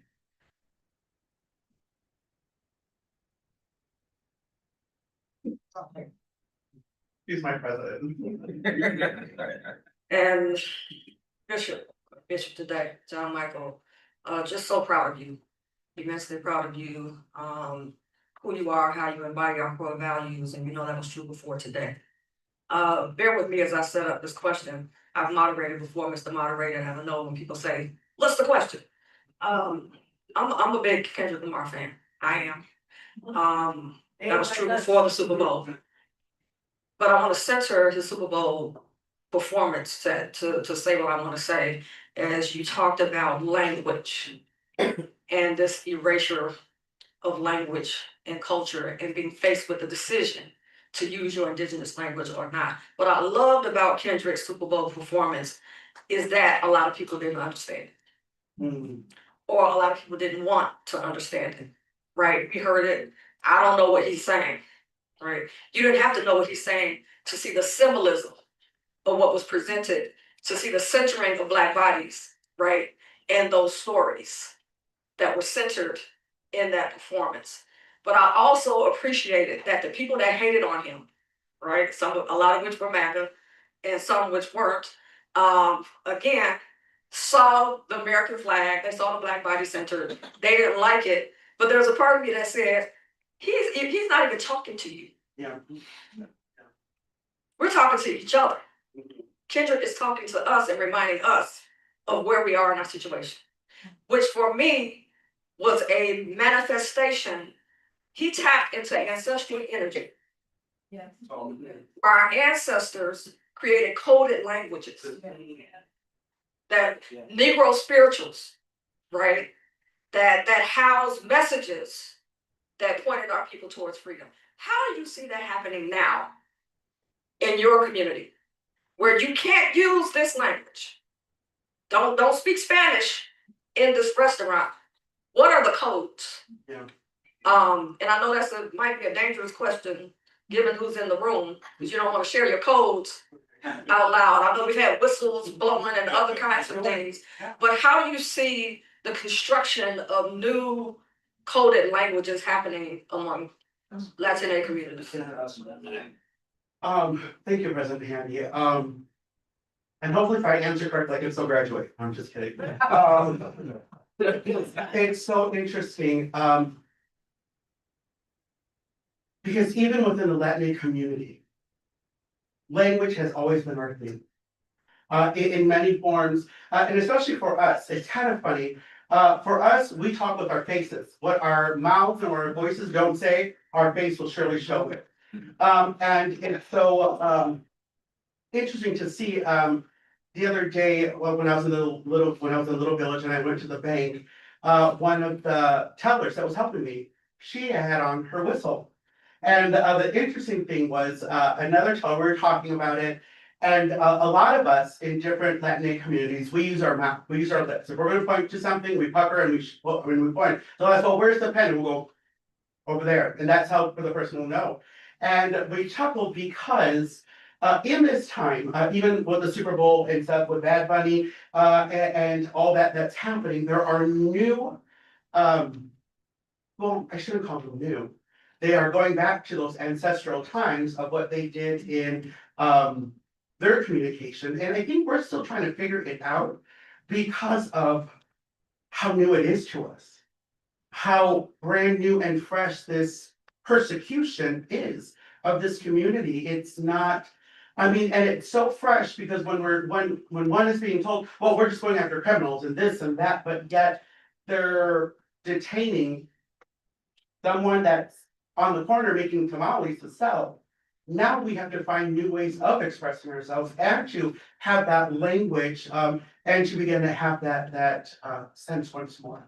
That's what we're working on. Bishop, thank you so much for your testimony. We're going to take a moment of transition for our third testifier at this time, and I'm going to turn things over to our audio visual folks who have to make some shifts. You can ask one question. Yeah. Thank you so much for that powerful testimony. To follow up with President Henry said, I'd like to ask, have you noticed any ways in which young people are using their language as a resistance to this moment? We have not, and the reason why is because for the Latin community, Spanish has always been a to some people, if I could use the word downfall, and I'll explain why. Because for many times, or for many years, decades, Spanish was never allowed in public schools. Spanish was never allowed in homes. For instance, in my home, even though my father spoke only Spanish because of the community we lived in, we were forced to only speak English. And so I didn't learn Spanish until I became an adult, and I wanted to learn, and now that I look back, it was actually my form of resistance. And so, but unfortunately, there were so many immigrants that had the thought, if you have a broken accent, you will be judged. If you speak another language, you will be judged. Not realizing that it just wasn't another language, it was the color of skin. And so and that's part of the reason why my church is bilingual, because there are many of the newer generation that does not speak Spanish because of that colonizer mindset that, and if my great aunt Ruth, who was 94, will tell you horror stories of how when she was growing up, they were disciplined, and I'm going to use that word lightly, for speaking Spanish at school, out in public, or just in that kind of a sense. And so we're at a mountain point, if you will, climbing the mountain up, restoring, because now there are many like myself that are waking up and saying, hey, language is a part of my culture. Language is a part of who I am. Language is a part of who my ancestors are. And so not only that, I'm starting to learn the language of my ancestors and their tribe. And so it is, I think that is part of the restoration that needs to be done. Thank you so much. It's a-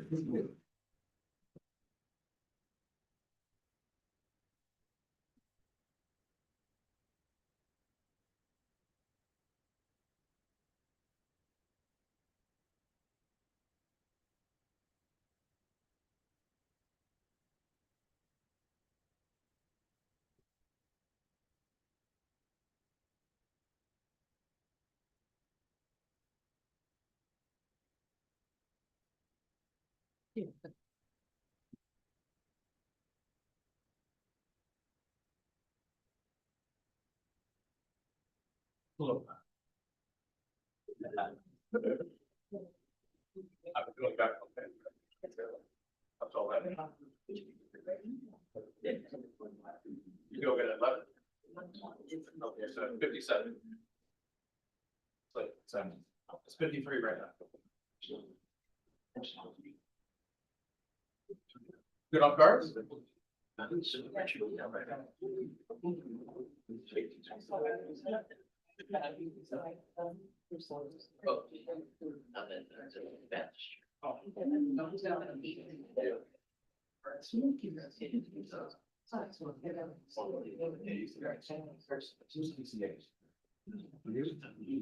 my slide is so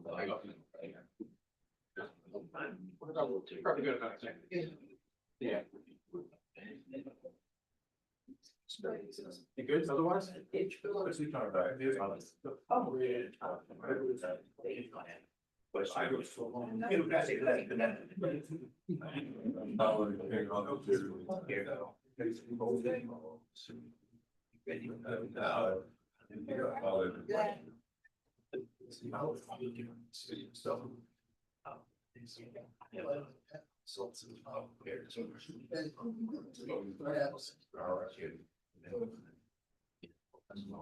Just got to note that our next testifier is about 12 minutes out. So you get a second bio break with him.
Right here.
I told us about you, she was like, oh, maybe, well, you need to ask people. Honored So. to have, with us to bring your testimony at this time. No. In reference to the impact of states' rights and challenges that we are facing across the state and local lines. Attorney Raoul. Thank you, Pastor Moss. I apologize, I've been absent from church.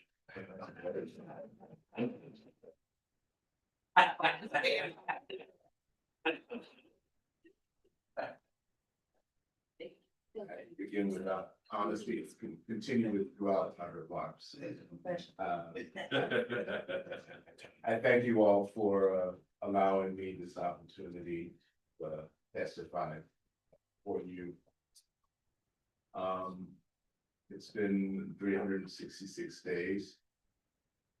President Trump's indiscriminate and unlawful circumvention of the rule of law, wrapped in an inflammatory rhetoric and openly racist agendas, has necessitated a multifaceted approach in my office's efforts to protect the rights and liberties of not only Illinois residents, but residents throughout the country.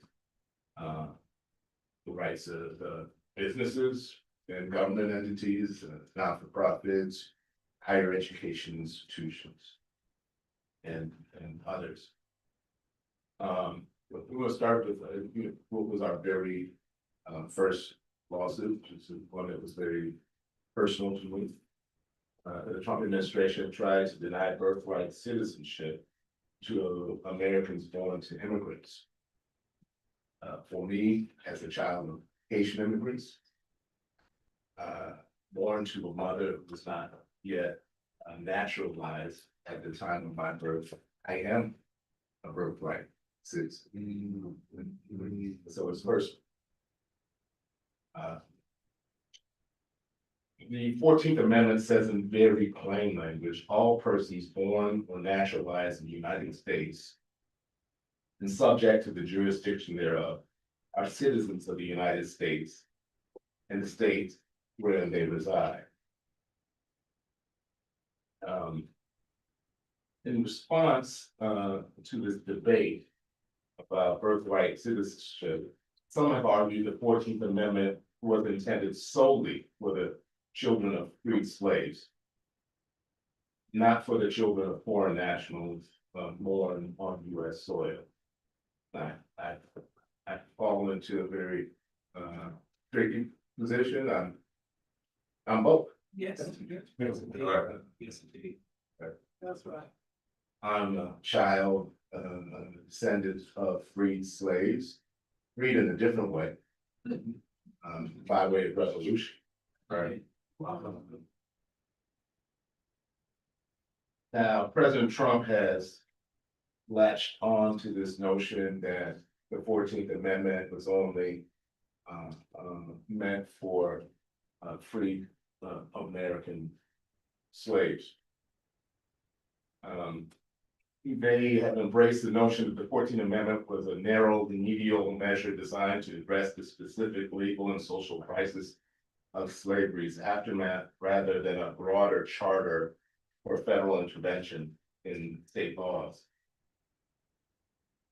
That interpretation, however, both harms our communities by artificially limiting the protections of the 14th Amendment and also disregards that the equal protection clause of the same 14th Amendment is being weaponized by the Trump administration and others to attack DEI, MBE and WBE programs, access to higher education, and other considerations of race that promote equity.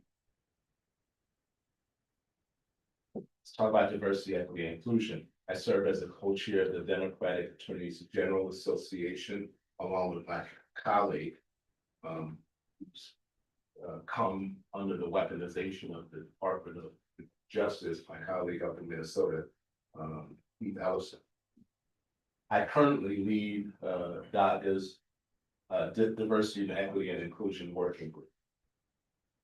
Along with several other state AGs, I help ensure that businesses, nonprofits, higher education institutions, and other organizations understand the importance of creating and maintaining diverse and legal environments. Last year, the Trump administration aggressively targeted the private sector diversity, equity, and inclusion policies and practices through an executive order entitled Ending Illegal Discrimination and Restoring Merit-Based Opportunity. My colleagues and I stood firm. We issued multi-state guidance to help schools, businesses, nonprofits, and similar organizations understand the legality, viability, and importance of diversity, equity, and inclusion policies and practices. In short, the executive order and related federal executive actions do not and cannot prohibit lawful diversity, equity, and inclusion practices and policies. We should not be intimidated. There is nothing discriminatory or illegal about it. Decades of research and data, as well as the collective experiences of our offices, demonstrate that these types of policies, procedures, and programming help prevent discriminatory conduct and harassment from occurring. They also ensure that unlawful conduct is promptly identified, reported, and addressed when it does occur. Studies and bottom lines clearly demonstrate that diverse and inclusive organizations which prioritize equitable practices tend to outperform their peers. When companies, schools, and other institutions implement programs that effectively promote diversity and inclusion, they help ensure legal compliance, reduce biases, boost morale, promote organization success, and in the business sector, promote profits. President Trump has waged a war against the economically disadvantaged. In the past year, the administration has also made a comprehensive attack on federal benefits that benefit vulnerable families and children. For example, few things are more important than in life than food security. The Supplemental Nutrition Assistance Program helps feed more than 40 million Americans. When the USDA directed states not to issue SNAP benefits last November, claiming insufficient funds due to the government shutdown, we and 25 other states argued that the USDA has access to billions of dollars in SNAP specific contingency funds appropriated by Congress for use during an event like shutdown. We also argued that suspending SNAP benefits is both contrary to law and arbitrary and capricious under the Administrative Procedures Act. As many of you all know, our suit was successful. We obtained a temporary restraining order. Ordering that contingency funds must be made available immediately. According to the Center on Budget and Policies Priorities, more than 62% of SNAP participants are in families with children, and more than 37% are in families with members who are older adults or disabled. Moreover, although more white people are enrolled in SNAP nationally, census data shows that greater percentages of Black and Hispanic people receive these benefits. Approximately 24% of Black people, 17% of Hispanic people, compared to 9.7% of white people, reflecting disproportionate poverty levels. Education. The administration is also working to attack the equalizer, a building block of this country, the education of our children. The total workforce of the department has been cut in half since January of last year. Secretary McMahon has called layoffs the first step on the road to total shutdown of the department, inconsistent with federal law. The administration proposed billions in budget cuts to the department, including slashing funding for after-school programs, teacher training, and student loan forgiveness. It has terminated more than $1 billion in funding for K through 12 schools to respond to the impacts of the pandemic. It has even gone so far as to threaten to terminate funding for K through 12 public schools if states and school districts did not adopt the administration's unlawful views of diversity, equity, and inclusion. I'm glad to report that as I sit here today, as a result of litigation filed by state attorneys general, the administration's efforts to dismantle the Department of Education is blocked from proceeding.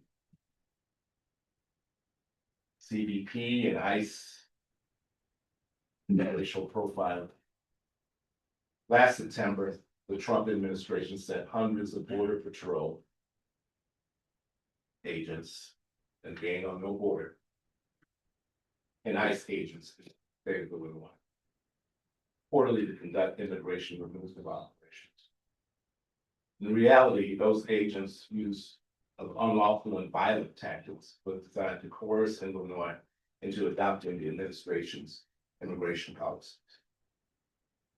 These military trained personnel have rampaged through our great city, illegally stopping, interrogating, and arresting immigrants and U.S. citizens, and deploying tear gas in the city's neighborhoods against our law-abiding citizens, including police officers and journalists.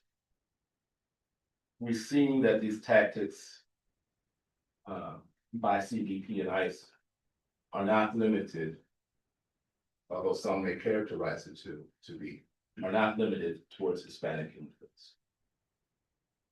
They have been enacted against immigrants from Africa, from the Caribbean, and from all over the world.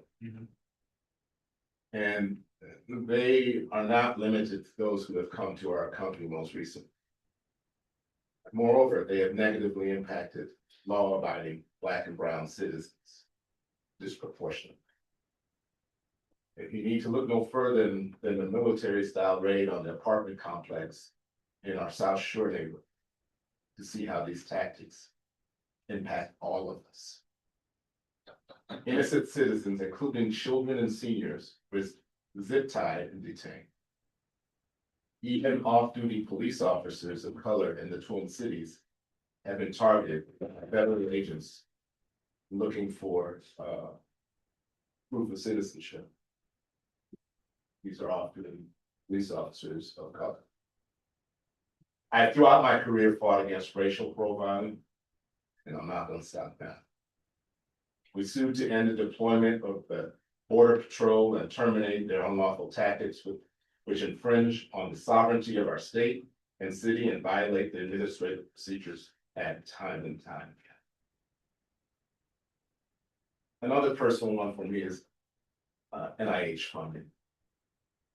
The administration has terminated has tried to attempt to terminate hundreds of millions of dollars across the country for life-saving medical research.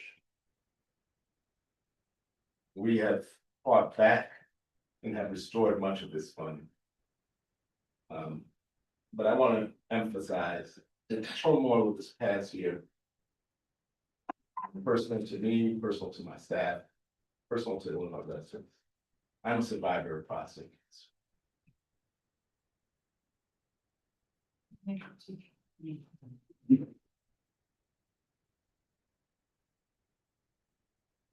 This cancer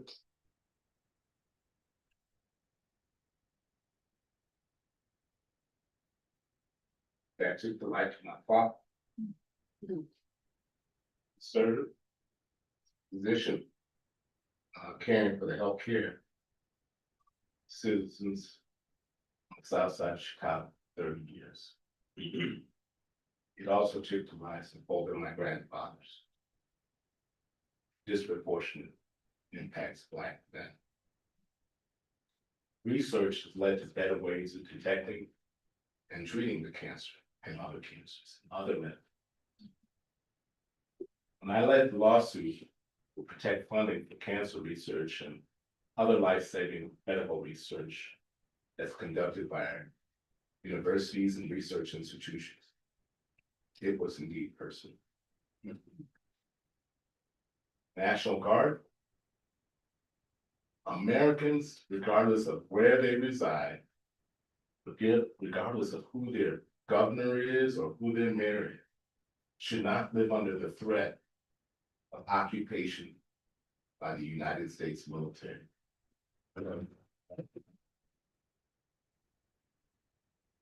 President cannot go beyond the authority granted by Congress to deploy the National Guard, and there has been no emergency or justification for requiring a militarized response to anything going on in the city of Chicago or anywhere else.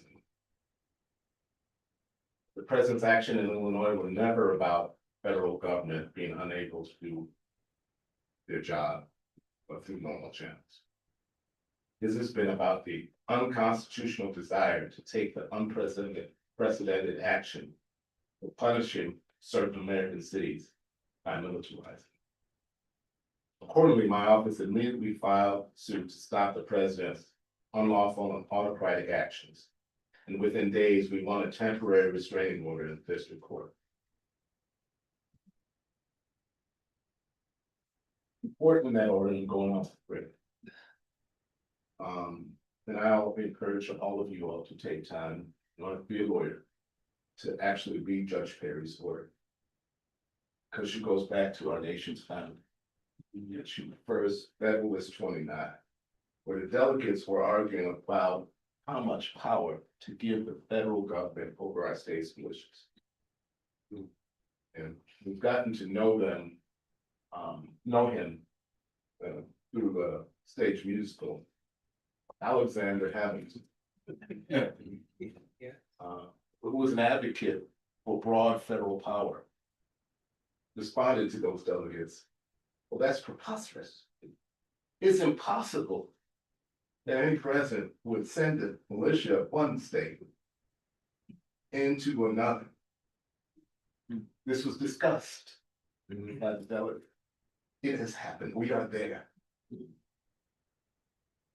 Fortunately, our Supreme Court in the 6-3 ruling agreed with us.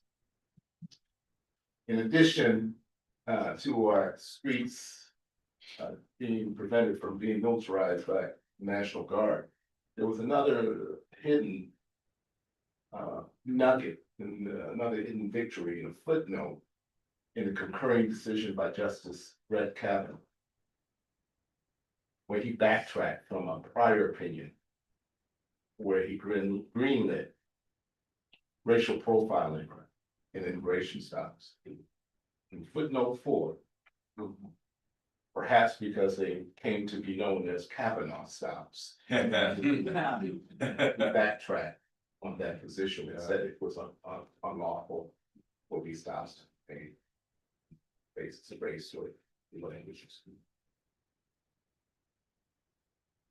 In the United States, the rule of law ensures that the Constitution's bedrock principles of separation of powers, state sovereignty, democratic accountability, due process, and equal protection under law that can be relied upon. The rule of law that keeps order and protects the people of this country from harms only works if all of those who swear to uphold our Constitution and laws abide by them.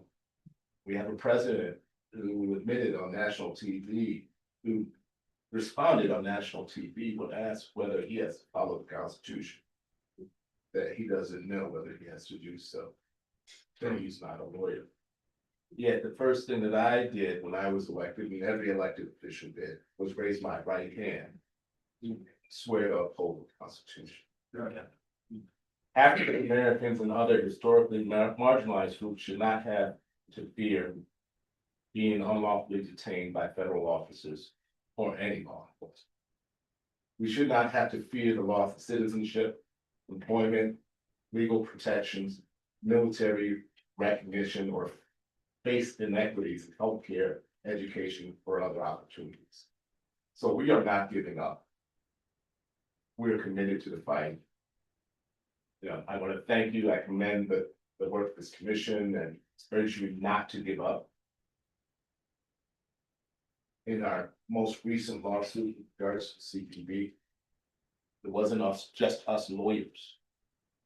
That lawsuit was enabled by the fact that we collected information from the public at large about the experiences that they endured or witnessed at the hands of CBP and ICE. We worked for months. It was filed in one day, but we worked for months on that lawsuit, collecting information, and we will litigate it in protection of our communities. Thank you.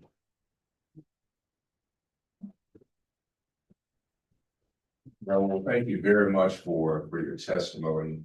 We are going to hold it up to the commissioners this time. Questions for you?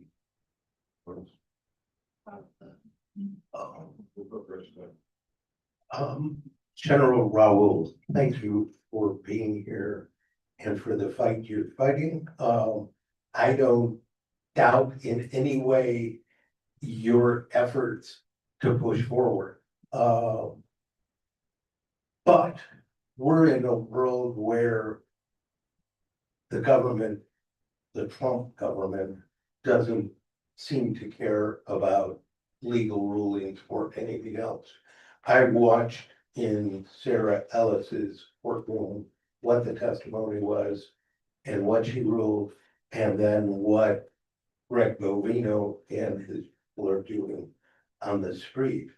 And we're moving to a place where I'm not confident that the courts stand back, especially if Trump invokes the Insurrection Act, which seems to be the shibboleth that he's holding over everything.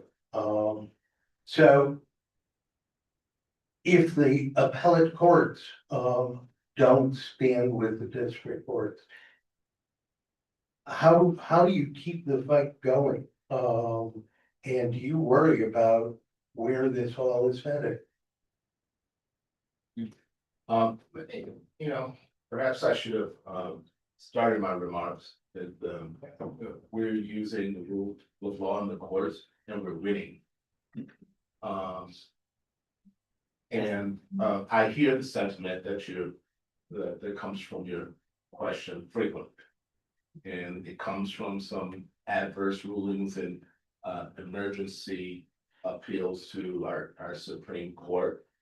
But as evidenced by the National Guard case, not only you have to understand the Texas and the Illinois National Guards were here ready to be deployed to the streets, and they were being held in a suburban facility.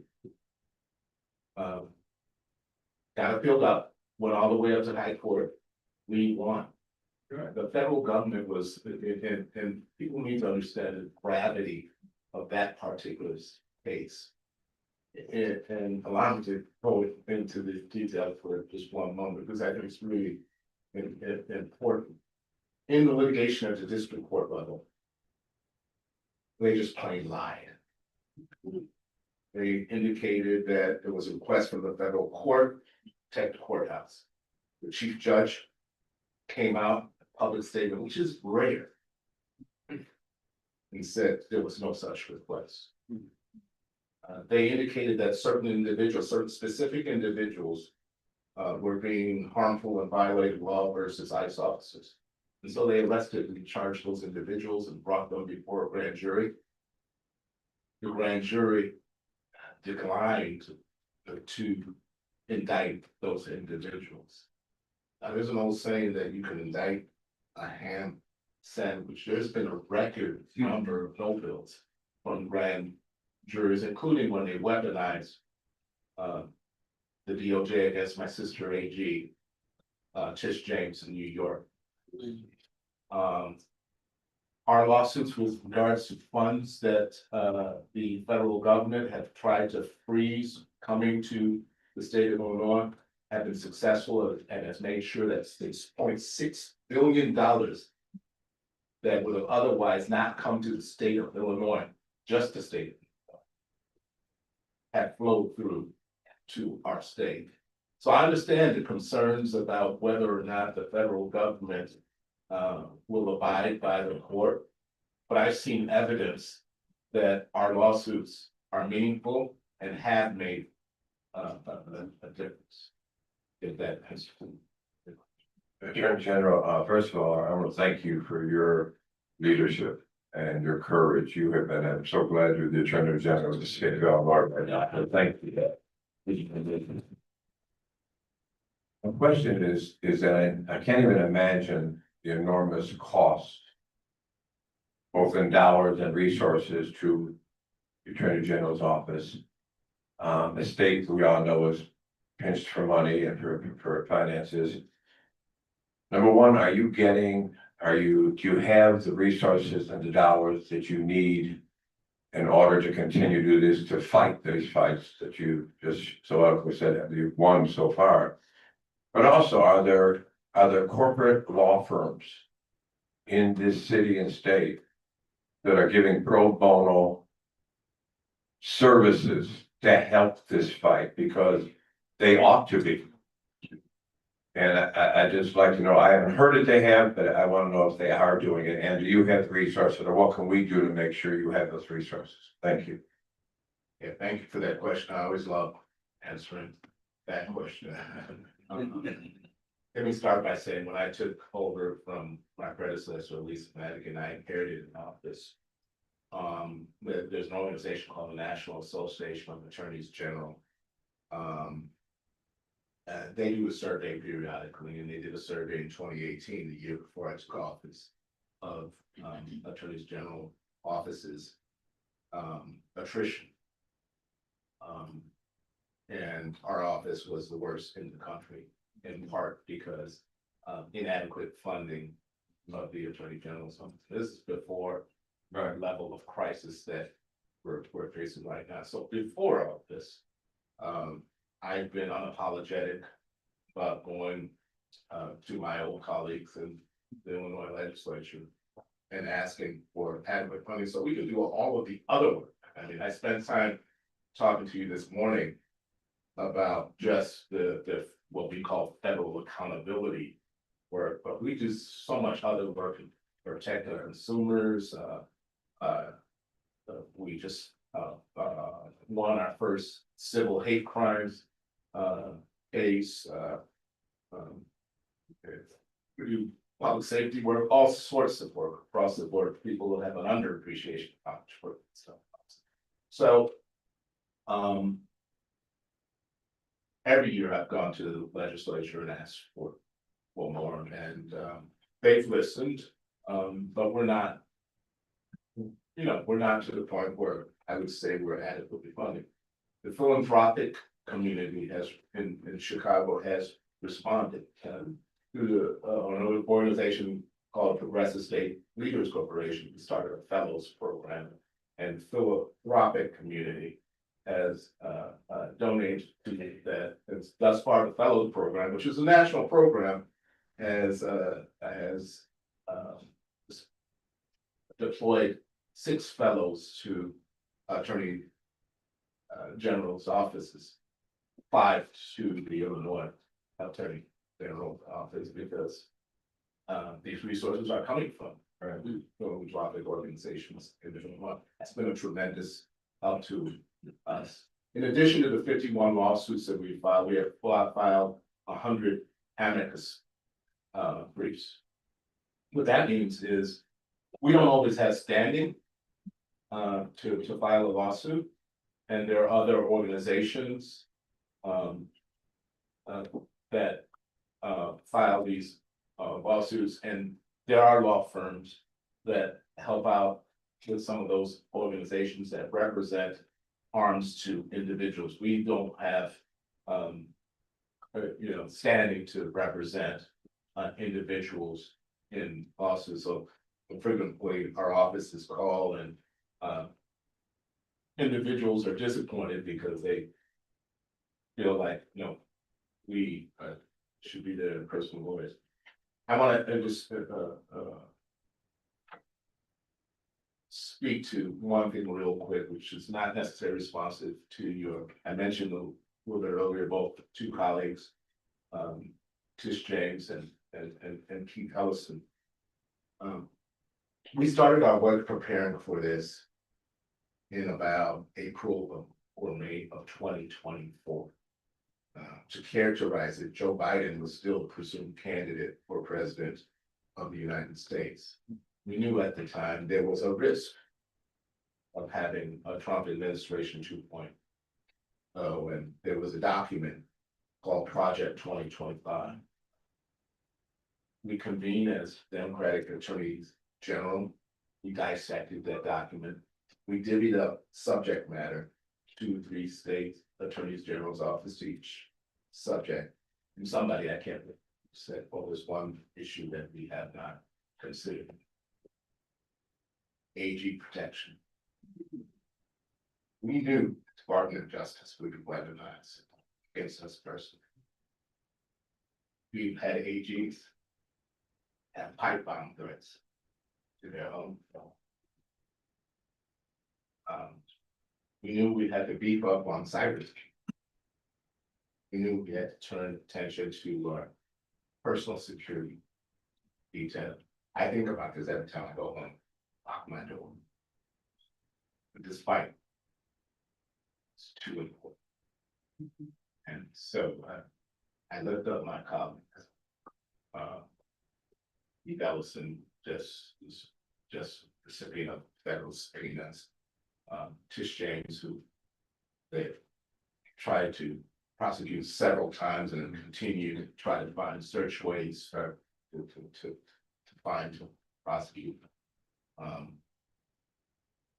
We know that revenge factor is part of the work that we do. Yet it does not discourage us. By Are corporate firms helping? Yeah, some, and it's for us, it gets a little bit, complicated because of, just protecting information and so forth. So we can't always just, like some organizations have them,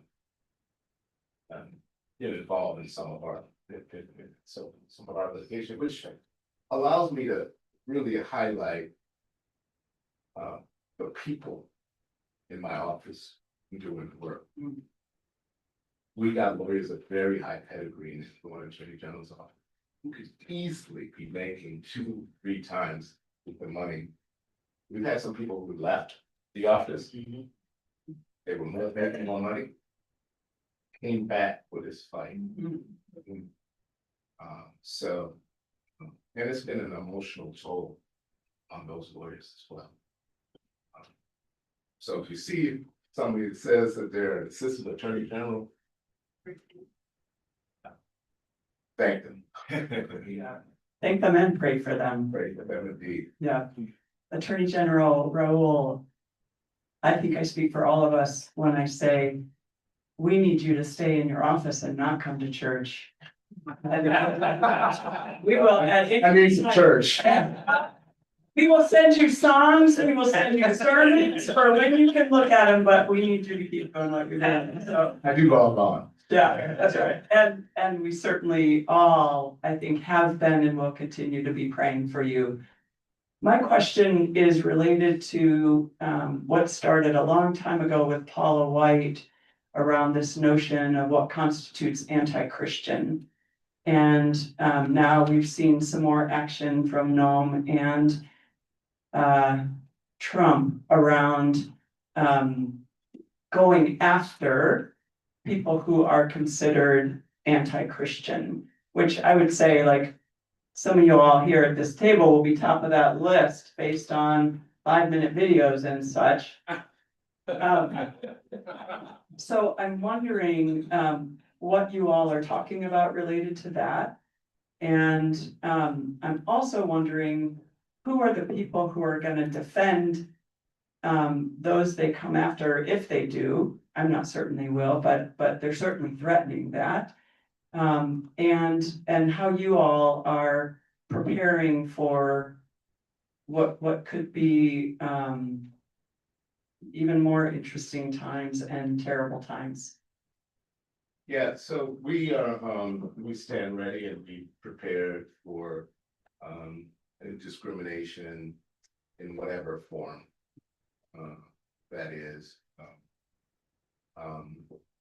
I've talked about some that is in the form of national origin discrimination, racial discrimination, but religious discrimination also falls into that category. As far as no action that I can think of that we've taken that's responded to any such case, at least from the standpoint of state attorneys general. But that doesn't mean that we aren't prepared for that fight, no matter I sit before you as a Christian, no matter who it is aimed towards. And so our membership of state attorneys general is religiously diverse. And so we stand prepared no matter who is named. Attorney Raul, thank you very much for your testimony and taking time on today. And we certainly appreciate your work, and you are bearing witness, and we thank you for what you're doing. We have our next testifier who is with us today, and we're going to take a quick transition. Tariq El-Min will be with us. Welcome. Thank you. Okay, General, I just want to just note that we would be remiss if you missed the fact that you're testifying with the Proctor's logo, which is the Haitian warrior loins up, but for freedom and liberation. And so just honoring your heritage and your fight. So thank you, our fight. Attorney General, one more comment. People have been invoking, family or otherwise, the history, the legacy of our ancestors and this ancestral fight, that this is not new here. And I just wanted to lift up one ancestor among the many who are walking with you, and that is Attorney Standish Willis. Dearly departed, know that you were trained and for such a time as this. And we appreciate the work that you and your colleagues at AGs are doing right now, because it's you all and God that have been standing between what's happening and where we are today. So stand proud. Thank you. How can we support you more? What can we do to support you? Thank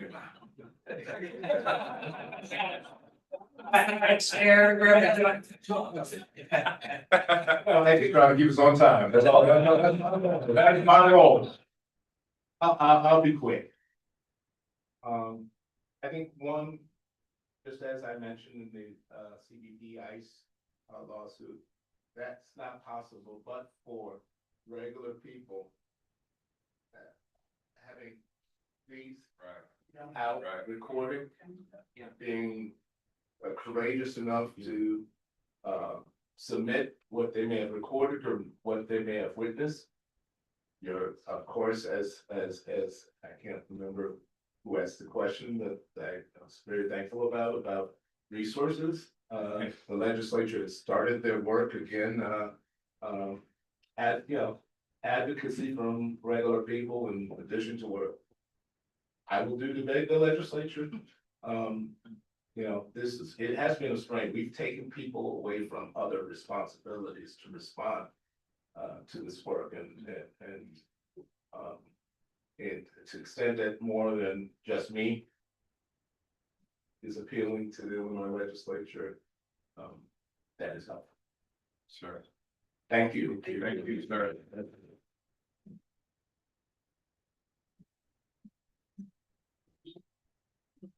All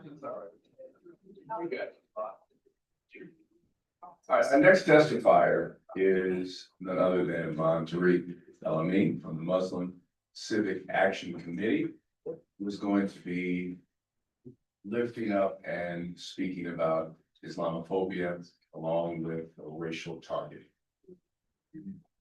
Good morning, esteemed members of the HART Truth Telling Commission. It's my pleasure and honor to be here with you to share a few words. My name is Imam Tariq El-Amin. I serve as the resident imam of Masjid al-Taqwa in Chicago's Calumet Heights neighborhood. It's a working class community. We're at 93rd and Escanaba, and I've served this community for almost 15 years now.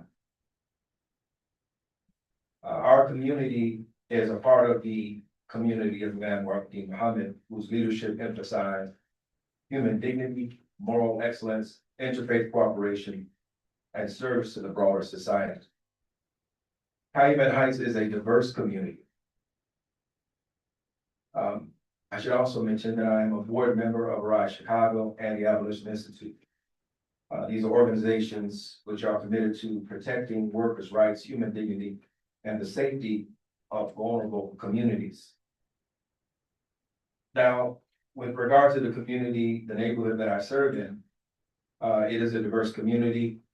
African-American, white, Latino, Spanish-speaking families, African.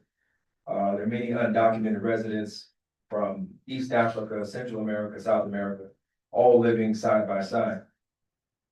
We have different language, culture, faith, but we are shared, or we are connected by our shared humanity and vulnerability. There's a saying attributed to the Prophet Muhammad, peace and praise be upon him, says the believers in their mutual care, compassion, and sympathy are like one body. If one part of it suffers, the whole body responds with sleeplessness and fever. While that saying comes from my religious tradition, its meaning is universal. When one part of our community suffers, the whole community is affected. My presence here today is not only about my faith, it is about what my faith obligates me to stand for and against. It is about human dignity. On October 14th of 2025, a little bit over 3 months ago, I was part of a rapid response network of de-escalators for community emergencies. One afternoon, I received a call that ICE agents had caused a traffic accident by ramming into a vehicle, forcibly removing 3 young men and deploying tear gas in the neighborhood as community members came out. The mother of one of the young men was present. Neighbors were present. Children were present. Elders were present. By the time I arrived, the agents were gone, but the trauma remained. News crews were there. Our alderman was there were city officials on site. But that did little to quell the shaken atmosphere and feeling of the residents. What I witnessed at this occasion was not just fear projecting itself as anger. There was a sense of powerlessness and confusion. People were asking, who do we call? Who can help us? What rights do we actually have?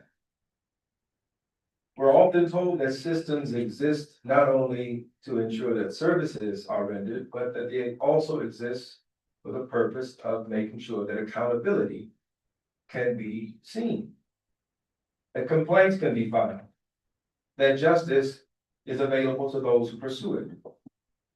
But in moments like these, that promise feels hollow. For undocumented families, even speaking up in moments like this feels dangerous. And direct action can lead to further harm, so silence becomes a survival strategy. As I looked around and I had a chance to be next to the mother, her grief was visible. Her body emanated shock and disbelief. Her voice carried desperation. And her neighbors shared that pain. When people feel that they have no path to safety, no mechanism for justice, and no assurance of protection, desperation sets in. And desperation is one of the most dangerous conditions for any community. Not because people become violent, because people can lose hope. Now, when I look at the faith community I serve, soon after, members of my congregation began coming to me asking a question: what happens if ICE comes to the masjid? What happens if they show up during Friday prayer? What if they target our worship space? The answer to that, I'm not going to get into here. But Masjid al-Taqwa is a sacred space. It is a place of prayer, a place of healing, a community service, and spiritual refuge. But even that sense of sanctuary has been shaken. The question is not what our response would be. The question is why people now feel unsafe in spaces that should be protected. Right. When fear enters places of worship, something fundamental has been damaged. We're in Chicago, a sanctuary city. And I want to be clear, Chicago's leadership, we have wonderful leadership here, has rejected the presence of ICE in our communities. Mayor Johnson has flat out rejected it. Our city has said plainly that intimidation and fear have no place here. So the onus does not rest on the city, it rests on the current federal administration and on the forces that have shaped its agenda. An agenda that does not simply enforce policy, but erode safety. An agenda that does not simply pursue law, but cultivates fear. At one time, the word sanctuary carried certainty. It meant refuge. It implied protection. It meant that houses of worship were truly safe spaces, churches, mosques, synagogues, places where people could breathe, pray, and feel human again, where the spiritually wounded could be mended. So what does it mean when our safe places no longer feel safe? What does it say about our moral direction? What does it say about what we value? What we collectively hold to be sacred and worthy of sanctuary? What happens when sanctuary becomes uncertain? Something deeper than policy has been disrupted. We have also witnessed what is happening nationally. In Minneapolis, Black Muslims, both Somali and African American have been stopped, questioned, and detained. The distinction, or the supposed distinction between who is visibly immigrant and who is native to this land has disappeared. The distinction between Black and Muslim has merged into a single target. There was a recent case circulating on social media of a young female African American Muslim who was a citizen who was abducted by ICE,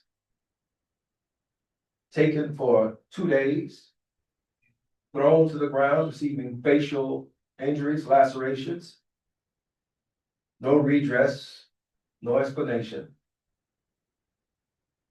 And there's another account of a young Latino male, 17 years old, who's taken from his job at Target, placed in a vehicle, then dropped off miles away. As he walks into a Walmart, he's on camera and people are asking if he's okay because he's crying. And he says, "I'm not okay." That moment mattered. Because young people rarely admit vulnerability in public. When they do, it means something has been broken. When children say, "I'm not okay," the responsibility falls on us as parents, as leaders, and the entire village. But when the system itself is the source of harm, who do we call? Families are not afraid to go to work, to send their children to school, to seek medical care, attend religious services. Businesses lose customers, neighborhoods become quiet, and trauma becomes normalized. Fear is not the worst thing that could happen to a community. There is a saying in our tradition, from our book, it says that oppression is worse than slaughter. The loss of hope is worse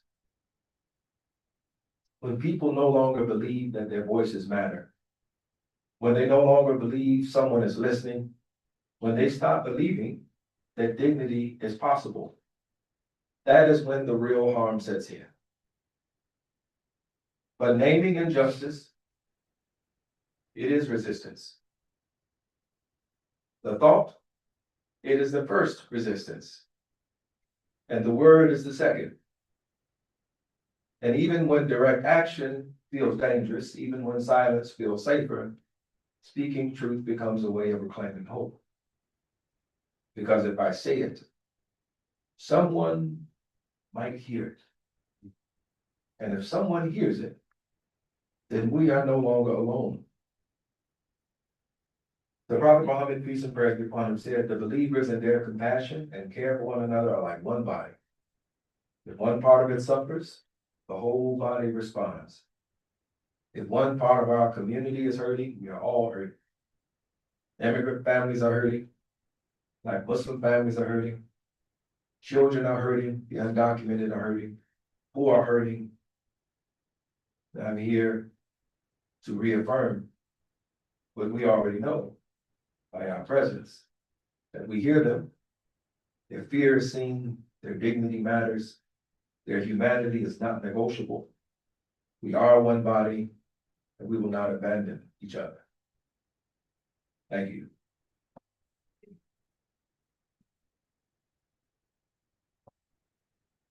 Thank you so much. At this time, Attorney Craig is going to bring our first questions from our commissioners. Ma'am, I have 100 questions, so forgive me that if I miss 5 to get to one. Your testimony is incredibly powerful, and thank you for your witness and your community's witness, and the model you're showing in a diverse community to be resistance and to show hope. I hear stories. I try to think of how ICE and Border Patrol people conduct the violence they do. I hear stories of them telling, I disagree a little with Attorney General. I call them having kidnaps. Having stops is too nice. They're kidnaps, they're abductions, right? But they'll say the Constitution doesn't matter. It's not here. You're alone, right? As an attorney, I hate that, a law enforcement officer saying no Constitution. I also think that many are probably trained in the wars we never should have fought in the Middle East. Fought violence, how to knock down doors, and they come back and can't get work, and they become ICE officers. I mean, how do we take your testimony? How do we talk to those ICE officers and Border Patrol officers? And say, your life's not hopeless, right? And you're better, your power, your word is so powerful, that perhaps you can help me, because I've been trying to think, how is it, as an individual faith, that I can talk to them and say, there is a constitution, there is humanity, and we need to be into that. Thank you for that question. I think it brings us back, who's the appropriate interlocutor? Right? And community, it is not enough to deliver a word. It must be delivered by a trusted source.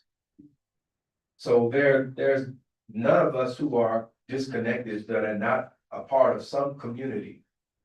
So the idea of mutual aid, the idea of reaching out, of establishing connection, a broad connection. We find that there's probably, it used to be 6 degrees of separation, it's probably 2 today. It is possible for that word to reach those men and women who are running around hooded, abusing the dignity, abducting folks for a paycheck, and for a poisonous ideology.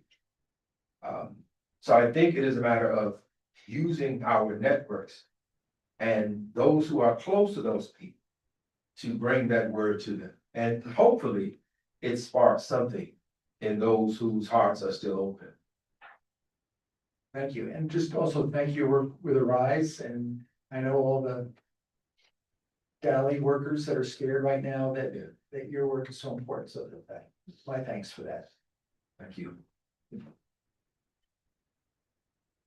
I had to raise a finger. I have so many questions. I want to ask one for everybody, but Imam, thank you so much. You are, well, actually, I think everybody's spoken about the youth, and one of the things that you mentioned about the adolescent, I guess, or who helped us really see the spirit part, right? As Dr. Wade Knowles characterizes it, the founder of the Association of Black Psychologists. So my question has to do actually with, because I work with teens and the cell phones, right? The use that's actually been brilliant, that has helped intervene somewhat in this time. But the risks of the surveillance and, everything else that we know. So I'm just wondering what experience you all have had, as you mentioned, having a very diverse and very targeted community. Is there already an expansion of the Know Your Rights training perhaps that can help talk about the safety with regards to the tracking and profiling and everything that can happen with the phones, even location services, all that? Thank you. Yes, thank you for that. That's a very important point. And there are a number of organizations that are really front and center on that. ICER is one of them. There's the Illinois Commission for somebody clap back there. Rights. Yes, I just know the acronym. Like Coalition for Immigrant Refugee Rights. Yes, Illinois Coalition for Immigrant Refugee Rights. Along with CARE Chicago, the Council of Islamic Organizations. That's not, I worked for CILGC, so I always mix it up. Council on American Islamic Relations, Chicago. They have a newly formed organization as well, which is dealing directly with Know Your Rights, training and education. So we utilize, those organizations, but those are great places for folks who are interested in that type of resource.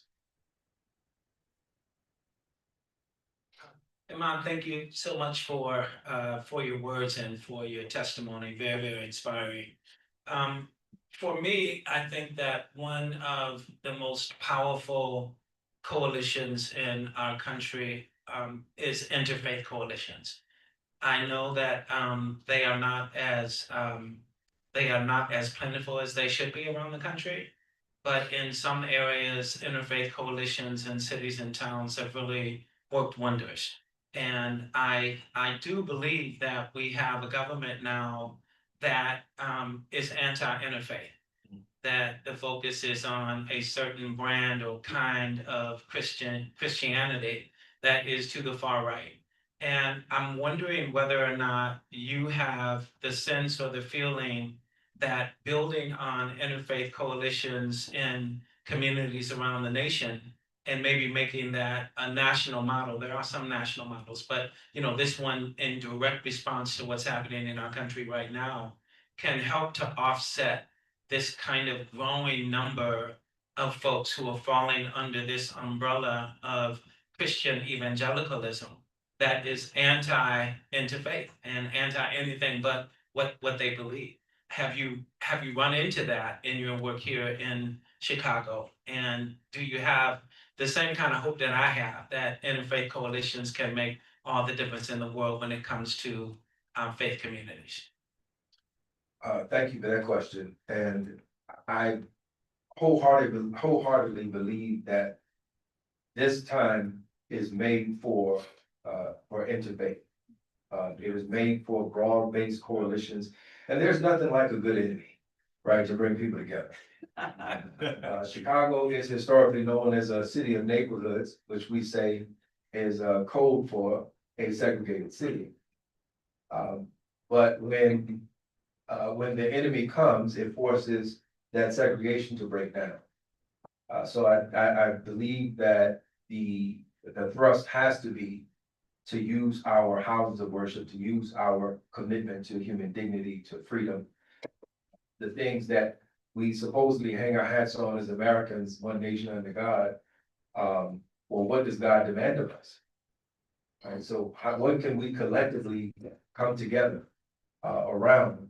And I think in doing that, to your point, yes, it has always been a certain segment of the population that has pushed back against interfaith alignment and coalitions.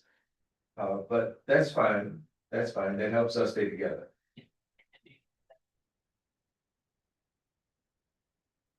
Thank you so much for your testimony. I just want to speak to the quote from the Quran you offered earlier. Oppression is worse than slaughter. It made me think of, and before I be a slave, I'd be buried in my grave. So thank you for lifting up the ancestors through those words. But I want to speak to your lifting up the intersectionality, the Ubuntu narrative of I am because we are, and looking at our intersectionality globally. In this moment, we see an administration that is perpetuating Islamophobia by claiming to act on behalf of Christianity or Christendom. And, we see the threat to Nigeria, the 10th largest provider of oil in the world, and saying, well, this is to protect Christianity. How do we, all of the issues that we have spoken of today, find those intersections in solidarity with those who are being targeted throughout the diaspora, in particular, the Black diaspora? Wonderful question. I appreciate the framing. We must ask ourselves when what is done in our name, whether it be in the name of Christianity, the name of Islam, the name of Judaism, or whatever, we have to ask ourselves, does the action match the word? And if the word says that we are to love our neighbors as we love ourselves, if it says that we are to, I'm going to paraphrase here because I'm not a biblical scholar, but it's the idea of embracing the stranger, right? Caring for the stranger. If that is not a staple of our society, if we can't see that being played out as an organizational mandate, as a matter of policy, then we rightly cannot say that it is a reflection of our faith. And these ideas, these are shared across our faiths. So I think it becomes a matter of show and prove, right? You're saying that we're here to save Christianity. What part of Christianity? Right? If you would, I would also add to what Dr. Neighbors asked, if you place on record some of the interfaith work that you have been a part of, so that we could have that on record in terms of the different organizations and the work that they're doing. Of course, I'll draw a blank now. The Abolition Institute, number one, it is an interfaith group, right, that focuses on, it's interesting, it focuses on addressing slavery in Mauritania, one of the last places in the world that has outlawed slavery, and it still persists to this day. I am a member, as I said, I'm a board member of Arise Chicago. I am a member of the, I get the newsletters, the Free Child Justice Network, which is interfaith as well. I am a member of the, I do between National Talk Board, which I serve as EMAT. We had an organization championing freedom where we did had a group do a play at your illustrious Trinity, United Church of Christ. I have supported a number, probably too many for me to think of. Just had the opportunity as a part of the push weekend, MLK weekend, to offer the invocation for the interfaith service at Covenant, pastored by Pastor Stephen Thurston II. So I'm an interfaith busybody. Like I said, I've probably forgotten more than I could recall at this moment. Thank you for that. Thank you so much for your testimony today. And I believe that next we are supposed to break for lunch. And Ahmad, would you pray for us for lunch? You might. Pray us before eating. Dear God, we thank you for allowing us to assemble here today. We thank you for allowing us to speak truth to power. We ask that you continue to bless all those who are here, those who are watching, those who may come into contact with what has been said here later on. We ask that you continue to embolden our spirits, raise our voices, steel our backs for what will come ahead of us. We ask that you bless us as we go into this recess for nourishing food and drink. We ask that you allow us to have a sense of camaraderie, a sense of hope and faith in looking at those who have assembled, those who are here with us. Let us be of one heart, one mind, and one body, and our action and our remembrance of you. Accept our good, forgive us for what we have done in error. Amen. I mean, amen. All of that, all of it. All of it. Thank you, family. I want to share the plan. So we're in Nana's house. We're like family. And so we're going to do two things. One, we have sandwiches coming for everybody that will be out in this area. And then the commissioners need a moment as well to talk to one another. And so we're going to go into a designated room to have lunch and to engage one another. And we will come back at 1:20. We'll come back at 1:20. We are expecting the mayor to be the next person to testify. And then quite appropriately, our last testifier for today is one whose expertise is around trauma and intervention, particularly with a focus on youth. Thank you.